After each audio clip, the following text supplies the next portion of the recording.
दोस्तों, स्वागत है अधिकारी जीएस चैनल में।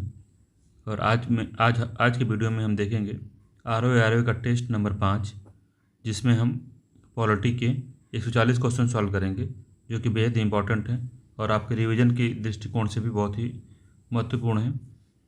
तो अभी तो ऑफिशियल नोटिस भी आ गई है आर ओ की। 22-23 दिसंबर बताया जा रहा है। और पीसीएस का भी अभी 7-8 दिखा रहा है, मगर अभी शायद 11 तारीख को महाधरना होने वाला है। तो उसमें अधिक से अधिक पार्टिसिपेट करके उसको सफल बनाएं, क्योंकि जो नॉर्मलाइजेशन है ये काफ़ी खतरनाक है। तो चलिए हम लोग टेस्ट देख लेते हैं। तो टेस्ट नंबर जो ये 5 है उसको देखते हैं। तो पहला क्वेश्चन उसको देखते हैं। पहला है, भारतीय संविधान के किस भाग में आपातकाल का उपबंध किया गया है। तो आर में इस तरह का क्वेश्चन पूछता है, तो ध्यान दीजिएगा इसको। तो भारतीय संविधान के किस भाग में आपातकाल का उपबंध किया गया। तो भाग 15, भाग 16, भाग 17, भाग 18। तो भाग 18 में किया गया है आपातकाल। तो आपातकाल का प्रबंध जो है 18 में किया गया है। तो 15 में क्या है? 15 में निर्वाचन है, निर्वाचन। 17 में क्या है? 17 में राजभाषा है। 16 में कुछ विशेष वर्गों के लिए उपबंध है, कुछ विशेष वर्गों के लिए उपबंध है।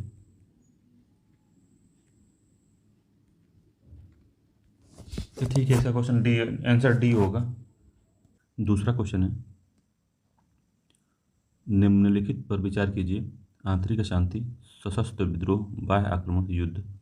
पूछ रहा है कि इनमें से किस आधार पर 352 के तहत आपात की घोषणा की जा सकती है। तो इसमें जो आंतरिक अशांति शब्द है ये सबसे पहले संविधान में था, मगर 44वें संविधान संशोधन 1978 में इसको रिप्लेस कर दिया गया, रिप्लेस कर सशस्त्र विद्रोह कर दिया गया। तो पहला गलत हो गया। जब पहला गलत हो गया तो बी सही हो जाएगा। तो इसका बी ऑप्शन ठीक है। तो 1978 में आंतरिक अशांति शब्द को रिप्लेस करके सशस्त्र विद्रोह को लाया गया कि इस बेस पे 352 के तहत आपात घोषणा की जा सकती है। तो बी ठीक है। अगला क्वेश्चन पे चलते हैं। निम्नलिखित में से किस संविधान संशोधन में यह प्रावधान किया गया कि आपात घोषणा संपूर्ण भारत या उसके किसी भाग के संबंध में जारी की जा सकती है। तो तीसरे नंबर क्वेश्चन है, उसका आंसर 42वां है, 44वां है, 51वां है, 56वां है। किस संविधान संशोधन में पूछा है? तो ये 42वां संविधान संशोधन में किया गया था 1976 में। 42वां संविधान संशोधन 1976 में भारत के किसी भी भाग में या संपूर्ण भाग में इमरजेंसी लगाई जा सकती है। तो तीसरे का बी हो गया। चलते हैं चौथे नंबर क्वेश्चन पे। जब इमरजेंसी लगी थी 1975 में, जब इमरजेंसी घोषित हुई थी, तो भारत का राष्ट्रपति कौन था? पूछ रहा है। ज्ञानी जैल सिंह, नीलम संजीव रेड्डी, फखरुद्दीन अली अहमद, शंकर दयाल शर्मा। तो इसमें फखरुद्दीन अली अहमद थे। सी आंसर सही है इसका। अगला क्वेश्चन चलते हैं। अगला क्वेश्चन, राष्ट्रपति द्वारा की गई आपात की घोषणा कितने समय में दोनों सदनों के द्वारा अनुमोदित न होने पर स्वतः समाप्त हो जाती है? तो उसमें दिया हुआ 14 दिन, 30 दिन, 60 दिन और 90 दिन। तो ये 30 दिन तक होती है कि अगर दोनों सदनों द्वारा अनुमोदित न हो तो जो राष्ट्रपति ने आपात की घोषणा की है 30 दिन बाद स्वतः समाप्त हो जाती है। ठीक है। तो इसमें और जो विस्तार थोड़ा जान लेते हैं। तो जो 44वें संविधान संशोधन के माध्यम से यह प्रावधान किया गया कि ये राष्ट्रपति आपात की घोषणा तभी करेगा जब उसे मंत्रिमंडल इसके लिए लिखित सूचना दे। लिखित सूचना जब देता है तभी आपात की घोषणा की जा सकती है, लिखित सूचना पे। अगले क्वेश्चन में चलते हैं। लिखित सूचना अनिवार्य है।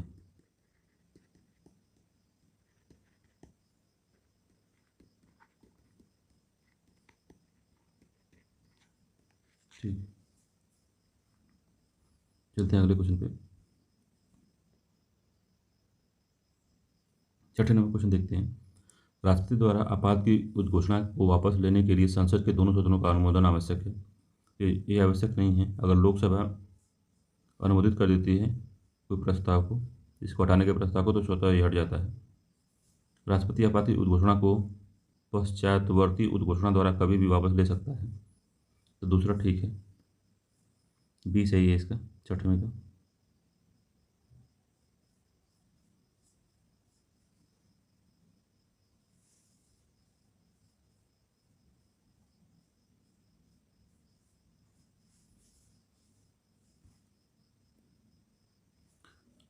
तो इसमें है राष्ट्रपति जो कभी भी पश्चातवर्ती उद्घोषणा के द्वारा आपात की उद्घोषणा को वापस ले सकता है।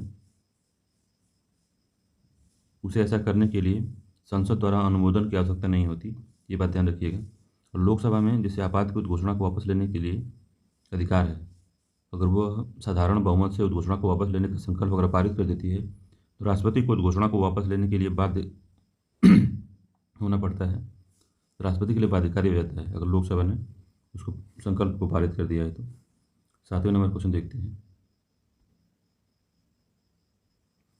निम्नलिखित में से कौन सा कथन सत्य है?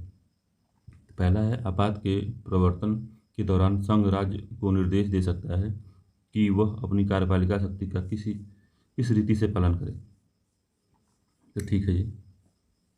संसद द्वारा राज्य सूची के किसी भी विषय पर कानून बना सकती है, तो ये भी ठीक है। संसद द्वारा बनाई गई विधि उद्घोषणा के प्रवर्तन में न रहने पर 6 माह बाद समाप्त हो जाती है, तो ये भी ठीक है। तो 7वें का तीनों सही है। इंपॉर्टेंट क्वेश्चन है, इस तरह क्वेश्चन पूछता है तो ध्यान रखिएगा। 6 माह बाद समाप्त हो जाती है, तो ठीक है, इंपॉर्टेंट क्वेश्चन है।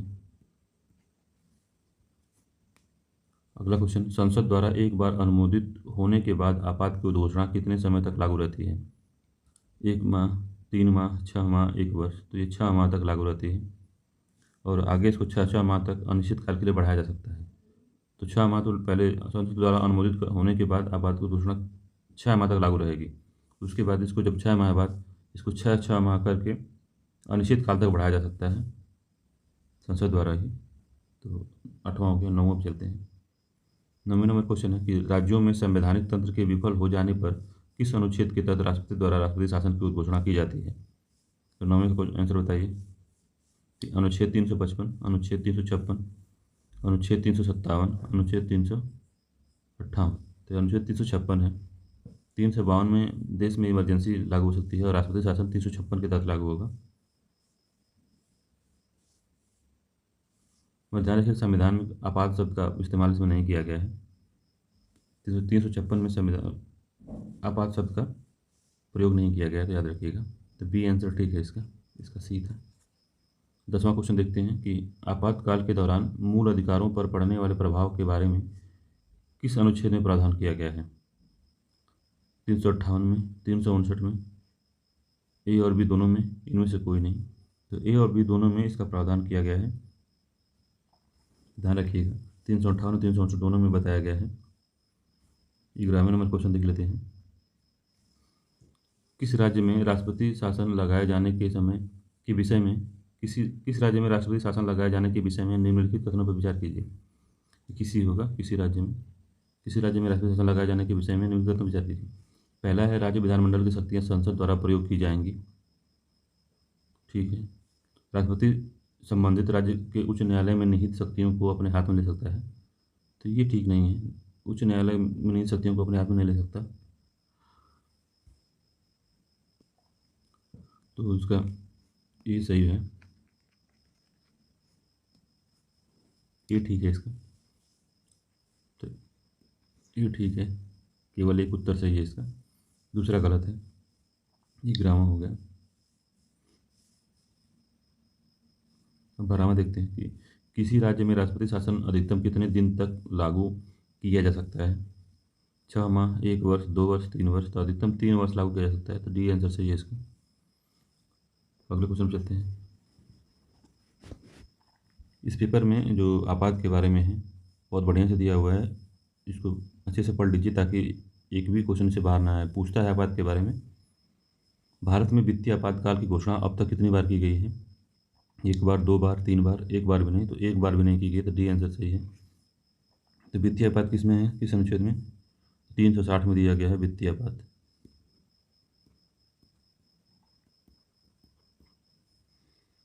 360 में, ये इंपॉर्टेंट है, एक भी बार नहीं लागू किया गया, ध्यान रखिएगा।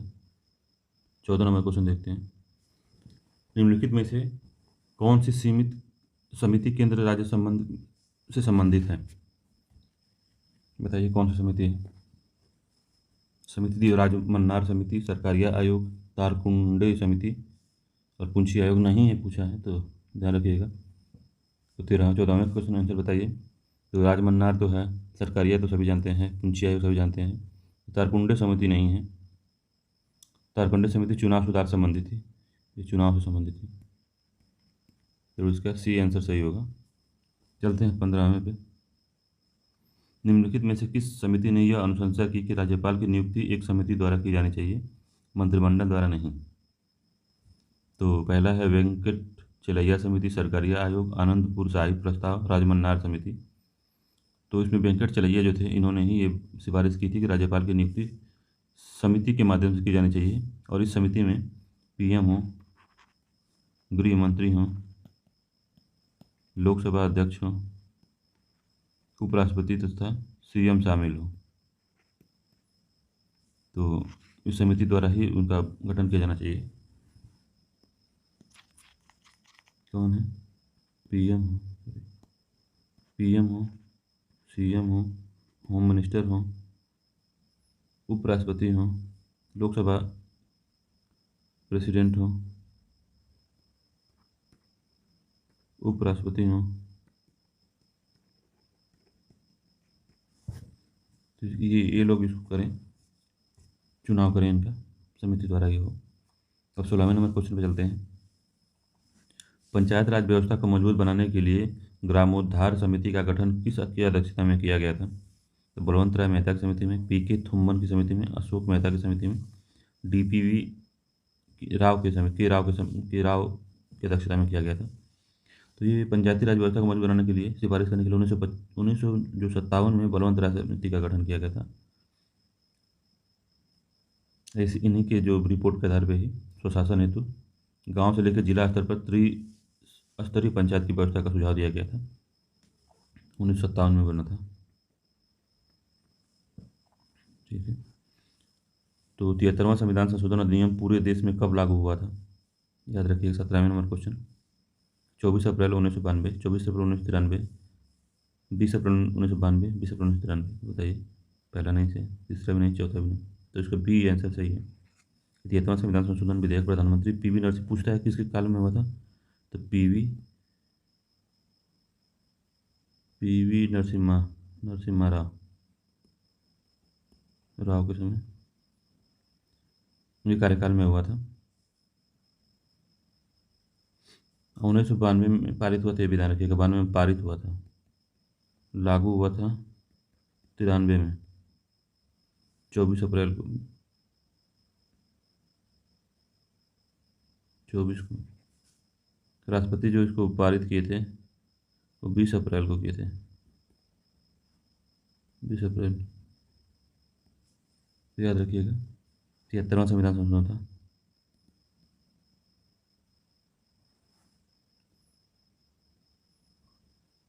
अगले क्वेश्चन में चलते हैं।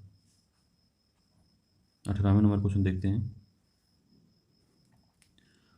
74वें संविधान संशोधन द्वारा ग्राम सभा को संवैधानिक दर्जा दिया गया। तो ऊपर क्या पढ़े हैं, कौन सा सत्य बताना है? तो ऊपर पढ़े हैं कि ग्राम के लिए 73वां संविधान संशोधन था, तो पहला गलत हो गया। किसी ग्राम की निर्वाचन नामावली में दर्ज नामों वाले व्यक्तियों को सामूहिक रूप से ग्राम सभा कहा जाता है। 18वें का कौन सा सही है? तो इसको देखते हैं और आगे देख सकते हैं, ये ठीक लग रहा है। ग्राम सभा में केवल एक ही गांव शामिल किया जा सकता है, ये नहीं सही है। ग्राम पंचायत ग्राम सभा के कार्यों का निरीक्षण सब मूल्यांकन करती है, ग्राम पंचायत नहीं करती ग्राम सभा का। ग्राम पंचायत ग्राम सभा के कार्य नहीं, जो ग्राम पंचायत का है ग्राम सभा करती है निरीक्षण, ये भी गलत हो गया। तो इसका बी आंसर सही है। किसी ग्राम की निर्वाचन नामावली में दर्ज नामों वाले व्यक्तियों को सामूहिक रूप से ग्राम सभा कहा जाता है, तो इंपॉर्टेंट है, तो बी आंसर ठीक है इसका। अगले क्वेश्चन पे चलते हैं। निम्नलिखित 19 नंबर क्वेश्चन है, निम्न में से कौन सा कथन असत्य है? असत्य पूछा है। तो अनुच्छेद 243 के तहत राज्य निर्वाचन आयोग के गठन का प्रावधान किया गया है। तो असत्य पूछा है, तो असत्य बताना है। तो ये तो ठीक है, ये इंपॉर्टेंट है, ये बार बार पूछता है कि राज्य निर्वाचन आयोग का जो अनुच्छेद है वो क्या है, तो 243 के है। दूसरा है राज्य निर्वाचन आयोग के निर्वाचन आयुक्त की नियुक्ति राज्यपाल द्वारा की जाती है, ये भी ठीक है। पंचायतों के निर्वाचन के संबंध में सभी विषयों पर विधि बनाने का अधिकार राज्य निर्वाचन आयोग को है, ये गलत है, ये विधानसभा को है। पंचायत चुनाव का निर्णय राज्य सरकार द्वारा किया जाता है, तो ये ठीक है। तो ये इंपॉर्टेंट क्वेश्चन है, बार बार पूछता है घुमा फिरा के। तो संविधान के भाग 9 में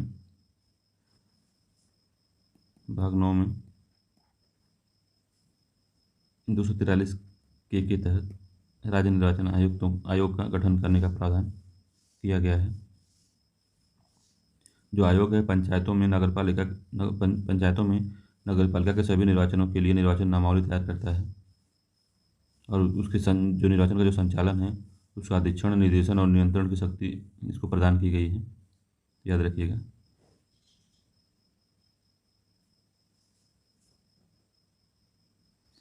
जहाँ विधानसभा वहाँ विधानसभा, जहाँ विधानमंडल है वहाँ विधानमंडल के पास पंचायतों के निर्वाचन के संबंध में सभी विषयों पर विधि बनाने का अधिकार दिया गया है। राज्य निर्वाचन के अंदर विधि कोई, मतलब कि राज्य निर्वाचन आयोग विधि नहीं बनाता, विधानसभा या विधान परिषद बनाती है, नहीं विधानमंडल बनाती है, परिषद नहीं, विधानमंडल, विधानसभा या विधानमंडल।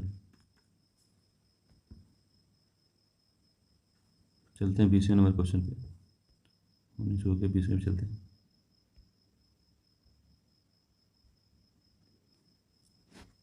यदि कोई नगरपालिका समय से पूर्व विघटित हो जाती है तो निर्वाचन पश्चात गठित नई नगरपालिका कितने अवधि के लिए कार्य करेगी? तो ऐसा क्वेश्चन पूछता है तो याद रखिएगा, गठन के पश्चात 5 साल तक, 6 माह तक, शेष अवधि तक, उपयुक्त में से कोई नहीं। याद रखिएगा शेष अवधि तक कार्य करती है, तो सी इसका सही है।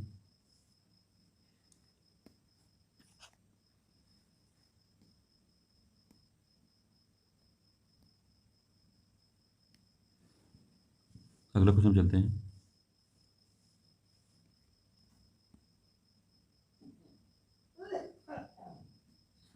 ग्राम पंचायत में महिलाओं के लिए कितने प्रतिशत पद का आरक्षित किया गया है? तो ये भी पूछता है, किस नंबर क्वेश्चन है बताइए? 50%, 33%, 27%, 22%, तो 33% आरक्षण किया गया है इसका ग्राम पंचायत महिलाओं के लिए। चलते हैं अगले क्वेश्चन पे, 22वें पे।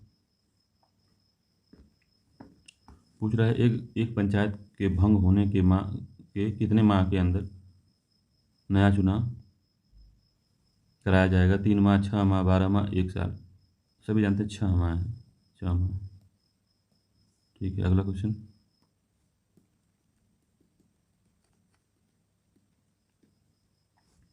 किसी राज्य में नगरपालिका का सीमा क्षेत्र अधिसूचित करने के लिए सक्षम है? कौन सक्षम है? राज्य का राज्यपाल, राज्य का मुख्यमंत्री, राष्ट्रपति, गृह मंत्री। ये बढ़िया क्वेश्चन है, बताइए कौन है? किसी राज्य में नगर पालिका का सीमा क्षेत्र अधिसूचित करने के लिए सक्षम अधिकारी है जो राज्य का राज्यपाल है। 24वां नंबर क्वेश्चन, 12वीं अनुसूची में नगर पालिकाओं के लिए कितने विषयों का उल्लेख किया गया है? 18 विषय, 28 विषय, 12 विषय, 11 विषय। तो ये 18 विषय का प्रावधान किया गया है 74वां कॉन्स्टिट्यूशन अमेंडमेंट 1992 के तहत। ये है 9 क में ये सब दिया गया है, भाग 9 क में दिया गया है। चलिए अगले क्वेश्चन चलते हैं। भारत का पहला नगर निगम स्थापित हुआ था तो कहाँ पे हुआ था? 27वें बताइए, तो सॉरी 25वें नंबर क्वेश्चन। तो कलकत्ता में, मद्रास में, पटना में, अजमेर में। तो मद्रास में किया गया था। मद्रास में लगभग 1687-88 में पहला नगर निगम की स्थापना हुई थी। इसके बाद जो है था बम्बई में हुआ था 1726 में। तो समझ लीजिए कि फिर से 40-50 साल बाद दूसरे नगर निगम की स्थापना की गई थी। चलिए अगले क्वेश्चन पे चलते हैं। 26वें नंबर क्वेश्चन, किस संविधान संशोधन अधिनियम द्वारा सहकारी समितियों को संवैधानिक स्थान एवं संरक्षण दिया गया? तो 96वां संविधान संशोधन नहीं, 97वां संविधान संशोधन, ठीक है। 98वां नहीं, 99वां नहीं। तो 97वें संविधान संशोधन 2011 में दिया गया था, इसको याद रखिएगा, जो कि फरवरी 2012 में लागू किया गया था। और इसके लिए जो अनुच्छेद है 19(1)(c) में प्रावधान किया गया है और अनुच्छेद 43(b) और 9(b) में सम्मिलित किया गया है इसको। आर्टिकल बी में DPSP में किया गया है और इसका भाग जो है 9 जोड़ा गया, तो ये किया गया 97वां कॉन्स्टिट्यूशनल अमेंडमेंट में। चलिए अगले क्वेश्चन चलते हैं। 27 नंबर क्वेश्चन, निम्नलिखित में से किस समिति ने अनुशंसा की कि हर राज्य में एक वित्त आयोग का गठन होना चाहिए? तो किसने की थी? तो गढ़गिल समिति ने, राजमन्नार समिति ने, PK थुम्बन समिति ने और लक्ष्मीमल सिंघवी समिति ने। तो PK थुम्बन ने कहा था कि राज्य में एक वित्त आयोग होना चाहिए। तो इसका गठन 1988 में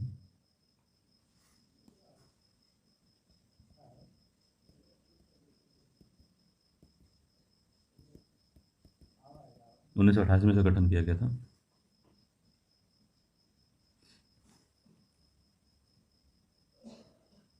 तथा इसने कहा था कि जो पंचायती राज है उसको शक्तिशाली बनाने के लिए संवैधानिक दर्जा दिया जाए, उसकी सिफारिश की थी।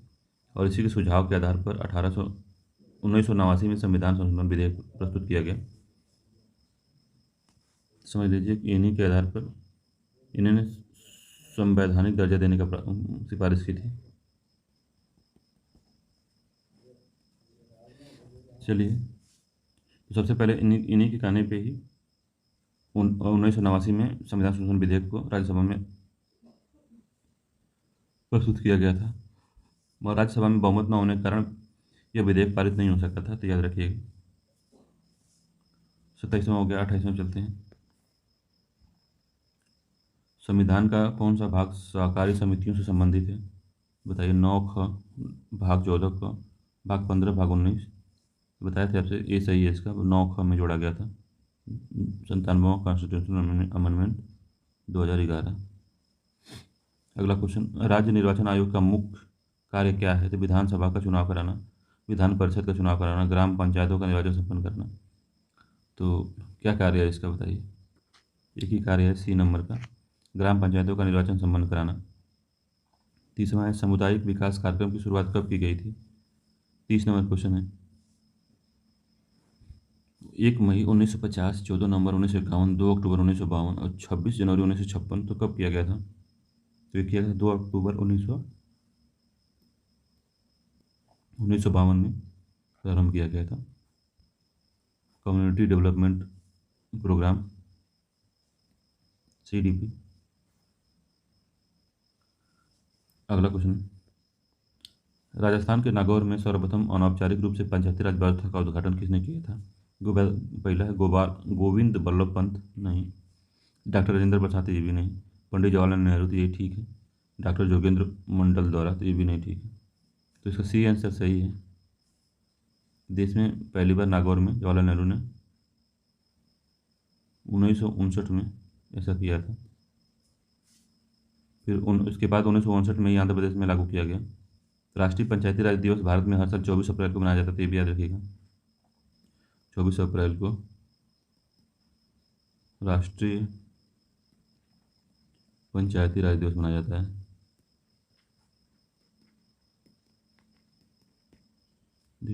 है। ठीक है। अगले क्वेश्चन पे चलते हैं। उच्चतम और उच्च न्यायालय में अतिरिक्त सभी न्यायालयों का गठन किसके और किनके द्वारा किया जा सकता है? तो हाई कोर्ट और सुप्रीम कोर्ट के अतिरिक्त न्यायालयों का गठन कौन करता है? संसद कर सकता है, ठीक है। राज्य विधानमंडल कर सकता है, दोनों ठीक है। तो 32 नंबर का C आंसर सही है कि संविधान संशोधन 1976 के तहत उच्चतम न्यायालय और उच्च न्यायालय के अतिरिक्त सभी न्यायालयों के संगठन संबंधी विषय को राज्य सूची से संबंधित सूची में शामिल किया गया था, तो याद रखिएगा। ये 42वें संविधान संशोधन। 1976 में इसको राज्य सूची से निकाल कर समवर्ती में रखा गया। गठन मतलब कि किया जा सकता है, गठन दिया है इसमें। वे संविधान संशोधन, तो दोनों लोग कर सकते हैं, इतना ध्यान दीजिए। और कभी ये पूछेगा कि किस किस संशोधन द्वारा संसद को शक्ति दी गई थी, तो ये 42वें संविधान संशोधन द्वारा दिया गया था। तो इस संबंध में संसद एवं राज्य विधान दोनों कानून बना सकते हैं। तो इंपॉर्टेंट क्वेश्चन है। ठीक, अगला क्वेश्चन चलते हैं। उच्चतम न्यायालय में लंबित मामलों के संदर्भ में निम्नलिखित में से किस प्रकार के मामलों की संख्या सर्वाधिक है?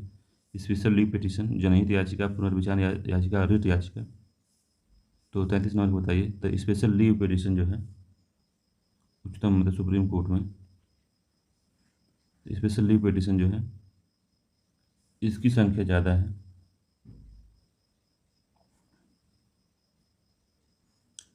तो सुप्रीम कोर्ट में स्पेशल लीव पिटीशन जो है आर्टिकल 136 के तहत विशेष परिस्थितियों में या असाधारण परिस्थितियों में इसमें स्पेशल लीव पिटीशन दायर की जा सकती है। बट अब इसको रेगुलर यूज में लोगों ने ले लिया है, और किसी भी परिस्थिति में किसी भी निचली कोर्टों के जो फैसला आता है उसके बाद स्पेशल लीव पिटीशन लोग सुप्रीम कोर्ट में दायर कर देते हैं, जिसके कारण लंबित मामलों की संख्या अचानक से बहुत ज़्यादा बढ़ी है। चलिए अगले क्वेश्चन चलते हैं।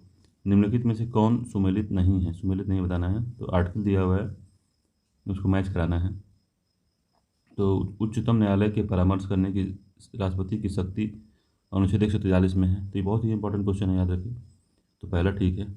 दूसरा है तदर्थ न्यायाधीशों की नियुक्ति अनुच्छेद 131 में है। तो नहीं, ये गलत है।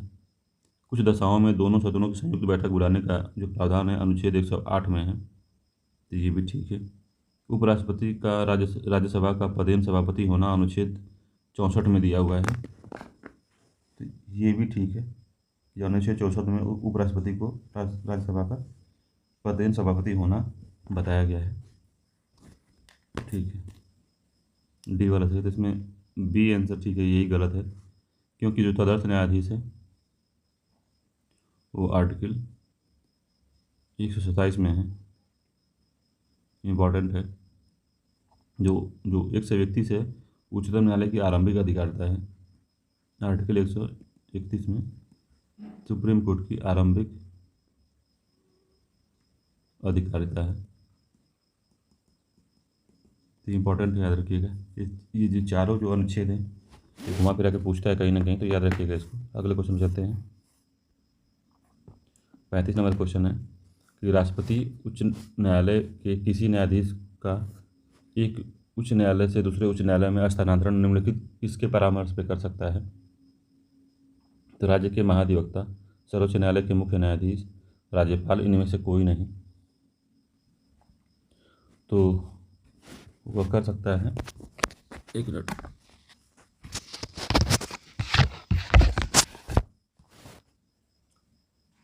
तो 35वें का बी सही है कि सर्वोच्च न्यायालय के मुख्य न्यायाधीश के परामर्श से आर्टिकल 222 के तहत स्थानांतरण से पूर्व राष्ट्रपति और सर्वोच्च न्यायालय के मुख्य न्यायाधीश से परामर्श करेगा।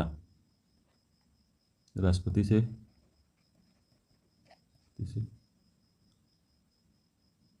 और सुप्रीम कोर्ट के सर्वोच्च न्यायालय के न्यायाधीश से करेगा। तो दोनों बी इसका आंसर ठीक है, राष्ट्रपति और सर्वोच्च न्यायालय के मुख्य न्यायाधीश से करेगा। 36 नंबर क्वेश्चन देख लेते हैं। तो भारतीय संविधान द्वारा सर्वोच्च न्यायालय की स्थापना से पूर्व निम्नलिखित में से कौन सा सर्वोच्च अपीलीय न्यायालय था? तो जब गठन नहीं हुआ था ब्रिटिश समय में सुप्रीम कोर्ट का, तो उस समय सर्वोच्च अपीलीय न्यायालय कौन सा न्यायालय को बनाया गया था? तो प्रीवी काउंसिल को, इलाहाबाद उच्च न्यायालय को, संघीय न्यायालय को, उपयुक्त में से कोई नहीं। तो जो प्रीवी काउंसिल था यही हमारा सर्वोच्च अपील का न्यायालय था। नेक्स्ट क्वेश्चन, तो प्रीवी काउंसिल था तो 1935 के, उसी को व्याख्या देख लेते हैं। 36 नंबर का 1935 का जो अधिनियम था उसकी व्याख्या करने और संघीय मामलों से संबंधित विवादों को निपटान करने और निर्णय करने के लिए सुप्रीम कोर्ट की स्थापना की गई। चलिए अगले क्वेश्चन पर चलते हैं। 37 नंबर क्वेश्चन देखते हैं। यदि किसी कारणवश भारत के राष्ट्रपति का पद रिक्त हो जाए और उपराष्ट्रपति का पद खाली हो, तो सर्वोच्च न्यायालय के मुख्य न्यायाधीश की नियुक्ति ना हुई हो, तो नियुक्ति में से कौन राष्ट्रपति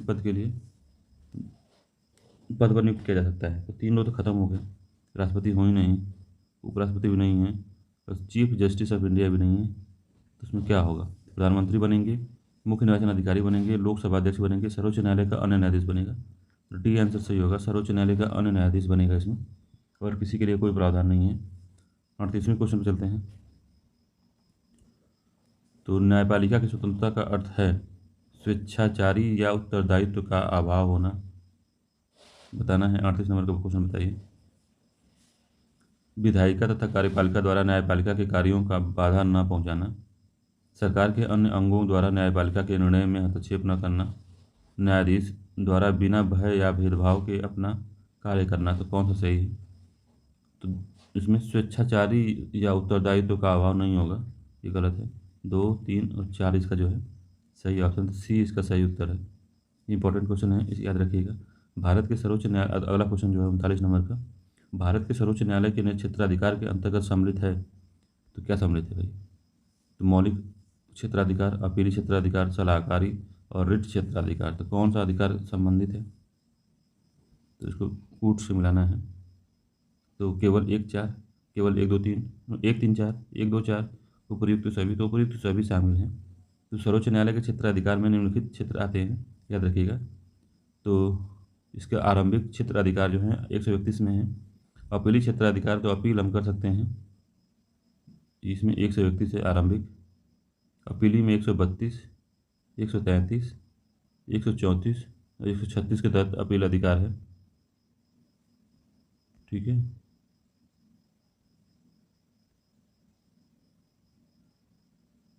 अगला पे चलते हैं। जो सलाहकारी क्षेत्र है वो 143 ऊपर पढ़े हैं हम लोग अभी। रिट का जो अधिकार है, इसका रिट जो है 32 से संबंधित है। 5वां जो है अभिलेख की शक्तियाँ जो हैं, ये पूछता है। अभिलेख शक्ति जो है 129 में है, याद रखिएगा। न्यायाधीश क्षेत्राधिकार जो रीड कर रहे हैं 32 में बताया है, तो याद रखिएगा, इतना इंपॉर्टेंट है। अगले क्वेश्चन पे चलते हैं। और ये जो इनका क्षेत्राधिकार है संसद द्वारा बढ़ाया जा सकता है, ये भी याद रखिएगा। संसद चाहे तो इनका क्षेत्राधिकार में विस्तार कर सकता है। 40 नंबर क्वेश्चन है। भारतीय न्यायिक व्यवस्था में जब जनहित याचिका की शुरुआत हुई, उस समय भारत के प्रधान न्यायाधीश इनमें से कौन थे? 40 नंबर क्वेश्चन बताइए कि एम हिदायतुल्ला थे, ए एस आनंद थे, ए एम अहमदी थे, पी एन भगवती थे। तो कौन थे? तो जो डी थे, पी एन भगवती थे, इंपॉर्टेंट है।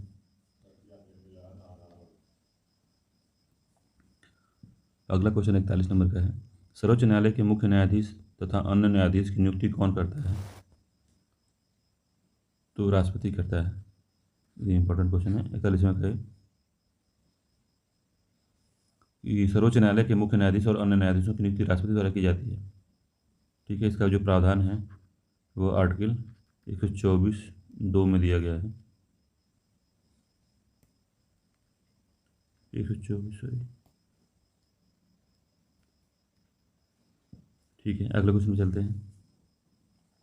एक बात और याद रखिएगा सर, कि जो सर्वोच्च न्यायालय के न्यायाधीश की जो उम्र है, मिनिमम उम्र, उसके बारे में संविधान में कुछ भी नहीं दिया हुआ है, और वो 65 वर्ष की आयु तक अपना पद धारण कर सकता है। तो मिनिमम एज का कोई प्रावधान संविधान में नहीं है। अगला क्वेश्चन, निम्नलिखित कथनों पर विचार कीजिए। जिला न्यायाधीशों की नियुक्ति के बारे में प्रावधान अनुच्छेद 233 में किया गया है। ठीक है, इंपॉर्टेंट है, याद रखिएगा, 233 में किया गया है। जिला न्यायाधीश के पद की नियुक्ति होने के लिए व्यक्ति पहले से ही संघ राज्य की न्यायिक सेवा में हो या कम से कम 7 वर्ष तक अधिवक्ता के रूप में कार्य किया हो, तो ये भी ठीक है। तो प्रयुक्त कथन में अधीनस्थ न्यायालय के विषय में कौन सा कथन या कूट सही है? ये दोनों ठीक है, इसमें सी आंसर सही है इसका।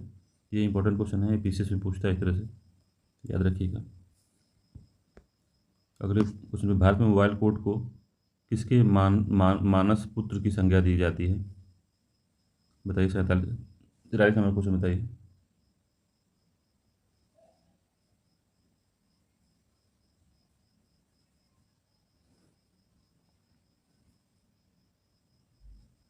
तो न्यायमूर्ति पी एन भगवती, तो ये तो पीआईएल था इनके, पीआईएल के लिए जाने जाते हैं। डॉक्टर एपीजे अब्दुल कलाम, ये ठीक है। एम हिदायतुल्लाह थे जो इमरजेंसी के समय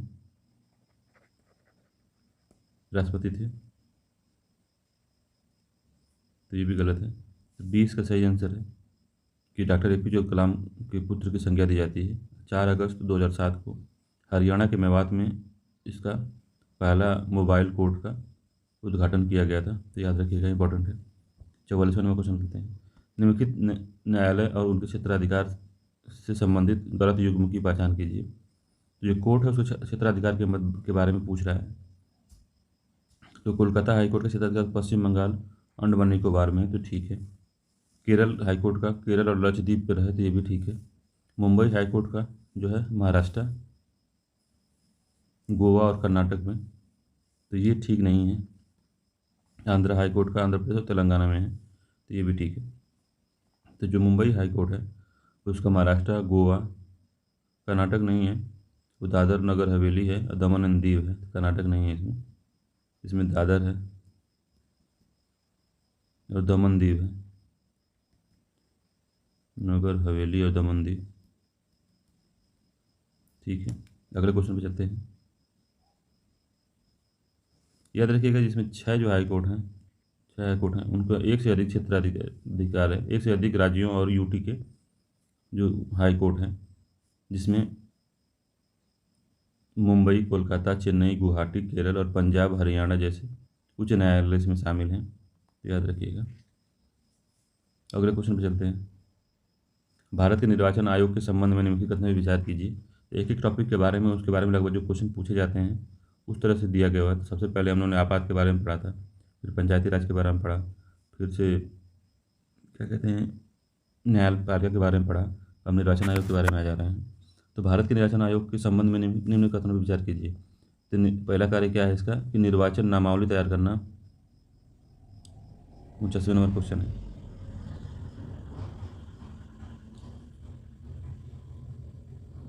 सैंतालीसवां कहाँ? अच्छा, अभी और क्वेश्चन बाकी है उसमें जी। उच्च न्यायालय के बारे में बताना है। तो उच्च न्यायालय के न्यायाधीशों की योग्यता से संबंधित कौन सा कथन गलत है? तो गलत हमको पहचानना है। तो पहला, वो भारत का नागरिक हो, तो ये तो ठीक है, वो भारत का नागरिक उसको होना चाहिए।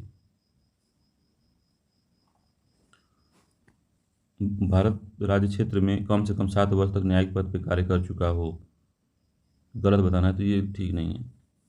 एक या अधिक राज्यों के उच्च न्यायालयों में लगातार कम से कम 10 वर्ष तक अधिवक्ता रहा हो, तो ये भी ठीक है। गलत हमको बताना है, तो ये भी गलत है। बी और सी सही है। ये रुकिए, ये कथन का बी तथा सी दोनों गलत है, तो ऐसा नहीं है। सी सही है, बी गलत है। तो गलत क्वेश्चन पहचान करते, बी इसका एकदम एकदम से गलत है। तो उसमें भारत राज्य क्षेत्र में कम से कम 7 वर्ष तक न्यायिक पद पर कार्य कर चुका हो, तो ऐसा नहीं है। उच्च न्यायालय की जो स्थापना के बारे में जो प्रावधान है अनुच्छेद 214 तथा अनुच्छेद 231 में दिया गया है। और उच्च न्यायालय का गठन जो है एक मुख्यमंत्री, एक मुख्य न्यायाधीश तथा ऐसे अन्य न्यायाधीशों से होता है जिन्हें राष्ट्रपति समय समय पर नियुक्त करता है। और ये राष्ट्रपति जो नियुक्त करता है इसका प्रावधान अनुच्छेद 216 में दिया गया है। और उच्च न्यायालय के जो न्यायाधीश वही नियुक्त हो सकता है जो भारत का नागरिक हो, पहला, भारत राज्य क्षेत्र में कम से कम 10 वर्ष तक न्यायिक पद पर कार्य कर चुका हो, या अधिक राज्यों में उच्च न्यायालय में लगातार कम से कम 10 वर्षों तक अधिवक्ता रहा हो। तो ये 7 वर्ष नहीं है, 10 वर्ष है, ये 10 वर्ष है, ठीक है। या तो अधिवक्ता रहा हो 10 वर्ष तक, तो इसका बी आंसर सही है। अगला क्वेश्चन, किस संविधान संशोधन द्वारा उच्च न्यायालय के न्यायाधीशों की सेवानिवृत्ति की आयु 60 से बढ़ाकर 62 कर दी गई थी? तो कौन सा संविधान संशोधन था? तो 14वां था, 15वां संविधान संशोधन 1963, 14वां संविधान संशोधन 1964, 15वां संविधान संशोधन 1964। 46वें क्वेश्चन बताइए। तो इसका आंसर बी है, 15वां संविधान संशोधन 1963 द्वारा जो न्यायालय के न्यायाधीशों की सेवानिवृत्ति की आयु को 60 से बढ़ाकर 62 वर्ष कर दिया गया। याद रखिएगा, इंपॉर्टेंट है ये। बी सही आंसर है इसका। किस अनुच्छेद के अंतर्गत यह प्रावधान किया गया है कि उच्च न्यायालय की भी अभिलेख न्यायालय होगा? तो बताइए, यही तो इम्पोर्टेंट है। तो ये तो सुप्रीम कोर्ट के बारे में पूछ रहा है, हाई कोर्ट के बारे में। किसमें प्रावधान किया गया है? तो 215 में प्रदान किया गया, तो ये इसका ए आंसर सही है, हाई कोर्ट के बारे में है। 215 अभिलेख न्यायालय होगा, इंपॉर्टेंट क्वेश्चन है, ये मिलान करवाता है। चलिए, भारत के निर्वाचन आयोग के संबंध में निम्नलिखित कथनों पर विचार कीजिए। तो निर्वाचन आयोग मुख्य निर्वाचन आयुक्त एवं अन्य आयुक्तों से मिलकर बना है। तो ठीक है, बना है। मुख्य निर्वाचन आयुक्त एवं अन्य आयुक्तों की नियुक्ति राष्ट्रपति द्वारा की जाती है, तो ये भी की जाती है। संविधान का अनुच्छेद 324 के तहत निर्वाचन आयोग से संबंधित है, तो ये भी ठीक है। इसके तीनों सही है, तो डी आंसर सही है इसका। अगले क्वेश्चन चलते हैं। भारत का निर्वाचन आयोग के संबंध में निम्नलिखित में से विचार करना है। तो निर्वाचन नामावली तैयार करना, तो ठीक है। निर्वाचन की तिथि का निर्धारण करना, ये भी काम करता है। राजनीतिक दलों को निर्वाचन चिन्ह आवंटित करना, तो ये भी करता है। तो डी इसका सही है, तीनों कार्य है। अब संघ लोक सेवा आयोग की, जो हमारा यूपीएससी उसके बारे में पूछ रहा है। संघ लोक सेवा आयोग में कार्यवाहक अध्यक्ष नियुक्ति कौन करता है? राष्ट्रपति, प्रधानमंत्री, गृह मंत्री, संसद, तो राष्ट्रपति करता है, ये ठीक है। संघ लोक सेवा आयोग को सलाह दे सकता है। तो संघ लोक सेवा आयोग किसको सलाह दे सकता है? संघ लोक सेवा आयोग राज्यों को सलाह दे सकता है, पूछ रहा है। संसद के आदेश पर, राज्यसभा के प्रस्ताव पर, राज्यपाल के अनुरोध पर, कभी नहीं। तो राज्यपाल के अनुरोध पर सलाह दे सकता है। अगले क्वेश्चन चलते हैं। निम्नलिखित में से किसे मेरिट पद्धति का प्रहरी माना जाता है? तो मेरिट पद्धति का प्रहरी किसे माना जाता है? संसद को, सर्वोच्च न्यायालय को, संघ लोक सेवा आयोग को, केंद्रीय सतर्कता आयोग को। तो संघ लोक सेवा आयोग को मेरिट पद्धति का प्रहरी माना जाता है। जो जो यूपीएससी है वो भारत में केंद्रीय भर्ती संस्था है, याद रखिएगा, जिसका वर्णन अनुच्छेद 3 भाग 14 में किया गया है। ये भाग 14 में है, अनुच्छेद 315 से 323 तक इसका है।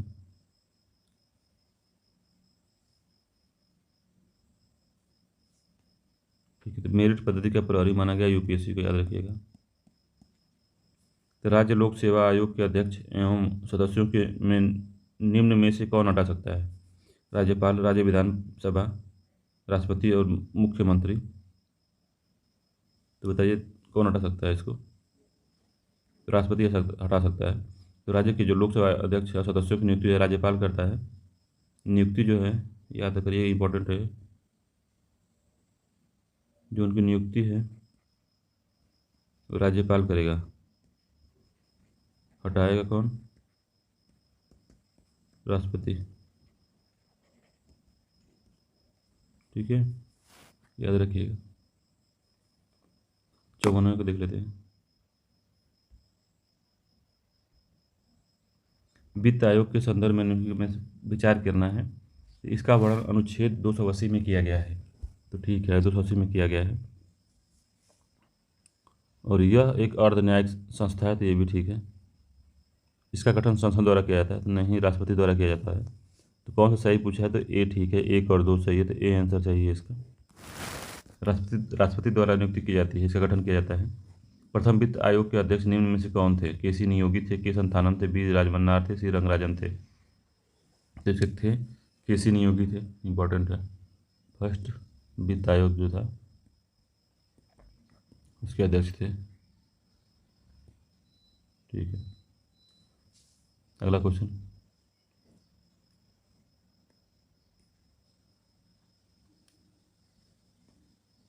राष्ट्रीय अनुसूचित जाति जनजाति आयोग की स्थापना के लिए संविधान में निम्न से कौन सा संशोधन किया गया था? 86वां, 89वां, 92 और 97वां। तो पूछ रहा है किसका गठन किया गया था? तो इसका आंसर बी होगा, 89वां संविधान संशोधन किया गया था। तो 1990 के 65वें संविधान संशोधन द्वारा अनुच्छेद 368 के अंतर्गत एक राष्ट्रीय अनुसूचित जाति एवं एक जनजातीय आयोग का गठन किया गया था। समझ रहे हैं? 1990 में 65वां जो संविधान संशोधन था उसमें 338 के अंतर्गत राष्ट्रीय अनुसूचित जाति और अनुसूचित जनजाति का गठन किया गया था आयोग का। और 89वें संविधान संशोधन 2003 के तहत पुनर्संशोधन करके अनुच्छेद 338 को जोड़ा गया, जिसमें राष्ट्रीय अनुसूचित जाति और आयोग को पृथक करके अलग अलग बनाया गया था कि राष्ट्रीय जनजाति आयोग अलग और राष्ट्रीय अनुसूचित जनजाति आयोग अलग बनाया गया। तो 89वां संविधान संशोधन था, तो इम्पॉर्टेंट है। अब भारत के नियंत्रक एवं महालेखा परीक्षक केंद्र सरकार के लेखा से संबंधित अपनी रिपोर्ट निम्न में से किसे देते हैं? तो 57 नंबर क्वेश्चन है। तो संसद को, राष्ट्रपति को, लोक सेवा आयोग को, लोकसभा को, लोक लेखा समिति को। तो राष्ट्रपति को देते हैं। तो 148 में इनका प्रावधान किया गया है एक्ट का। ठीक। भारत के महान्यायवादी के संबंध में निम्न कथन में से कौन सा सत्य नहीं है?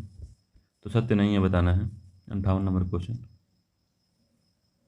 तो इसका वर्णन संविधान के अनुच्छेद 76 में किया गया है। तो ठीक है। इसकी नियुक्ति राष्ट्रपति द्वारा की जाती है, भी ठीक है। यह भारत सरकार का सर्वोच्च विधि अधिकारी, तो ये भी ठीक है। इसका कार्यकाल 5 वर्ष तक नियत है, तो गलत है। इसका कार्य नियत नहीं है, ये मंत्रिमंडल के अनुसार कार्य करता है अपना महान्यायवादी, या तो कह सकते हैं राष्ट्रपति के प्रसाद पर्यंत काम करता है। राष्ट्रपति इसको कभी पद से हटा सकते हैं मंत्रिमंडल के सलाह पे। 59वां क्वेश्चन देखते हैं। तो नीति आयोग एक क्या है? तो गैर संवैधानिक निकाय है। सी सही है इसका। संवैधानिक नहीं है, न वैधानिक है, ये गैर संवैधानिक निकाय है। 2014 में बना था ये। राष्ट्रीय मानवाधिकार आयोग का गठन किया गया है मूल संविधान में संविधान संशोधन द्वारा, संसद द्वारा पारित अधिनियम द्वारा, सर्वोच्च न्यायालय के आदेश से। तो संसद द्वारा पारित अधिनियम से इसका गठन किया गया है। अगला क्वेश्चन चलते हैं।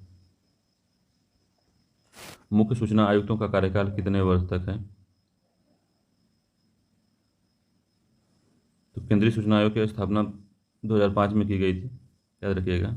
इसके जो सूचना आयुक्त का कार्यकाल जो 5 वर्ष या 65 वर्ष है, और अभी इसमें नया जो संशोधन हुआ है, नया इसमें बदलाव किया गया है।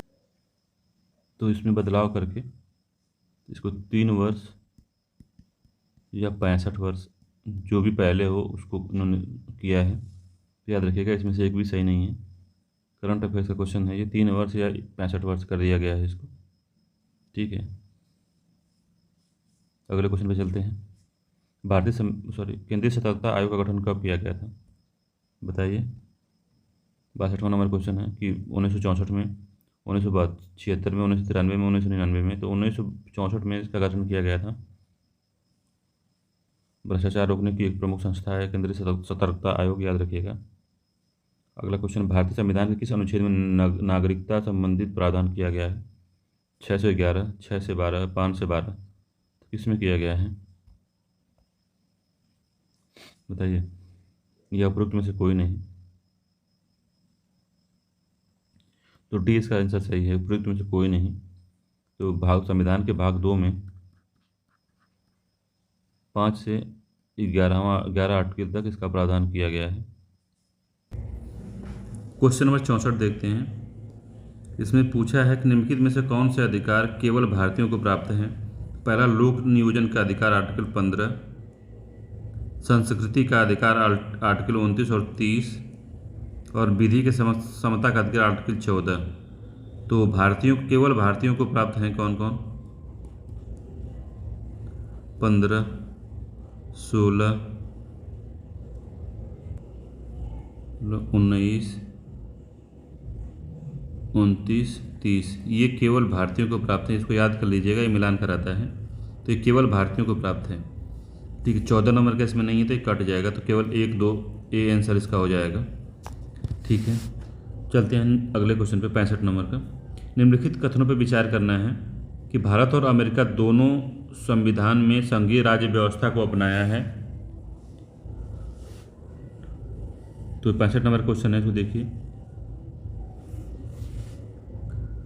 और भारत में एकल नागरिकता का प्रावधान है, जबकि अमेरिका में दोहरी नागरिकता की व्यवस्था की गई है।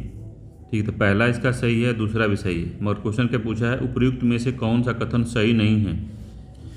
तो इसमें कोई भी मतलब सही नहीं, मतलब गलत पूछा है तो कौन सा गलत है, तो कोई भी गलत नहीं है, तो डी आंसर इसका सही है। भारत और अमेरिका दोनों में संघीय व्यवस्था का प्रावधान, ये बात ठीक है। चलिए अगले क्वेश्चन पर चलते हैं। 60 नंबर को 66 देख लेते, 66 नंबर का। निम्नलिखित में से कौन सा सुमेलित नहीं है। तो शोषण के विरुद्ध अधिकार अनुच्छेद 23 से 24 के बीच में है। ठीक है, पूछ रहा है कौन सा सुमेलित नहीं है, मतलब कौन सा गलत पूछ रहा है। दूसरा है संस्कृति और शिक्षा का अधिकार 29 से 30 में, जो ऊपर ही देख के आए हैं अभी, तो भी ठीक है। स्वतंत्रता का अधिकार अनुच्छेद 19 से 22 के बीच में है, ये भी ठीक है। धर्म की स्वतंत्रता का अधिकार जो है 25 से 28 के बीच में, 26 से नहीं है। तो जो डी है सुमेलित नहीं है, यही तो आंसर डी हो जाएगा इसका, डी। अगले क्वेश्चन पे चलते हैं। 67 नंबर क्वेश्चन देख लेते हैं।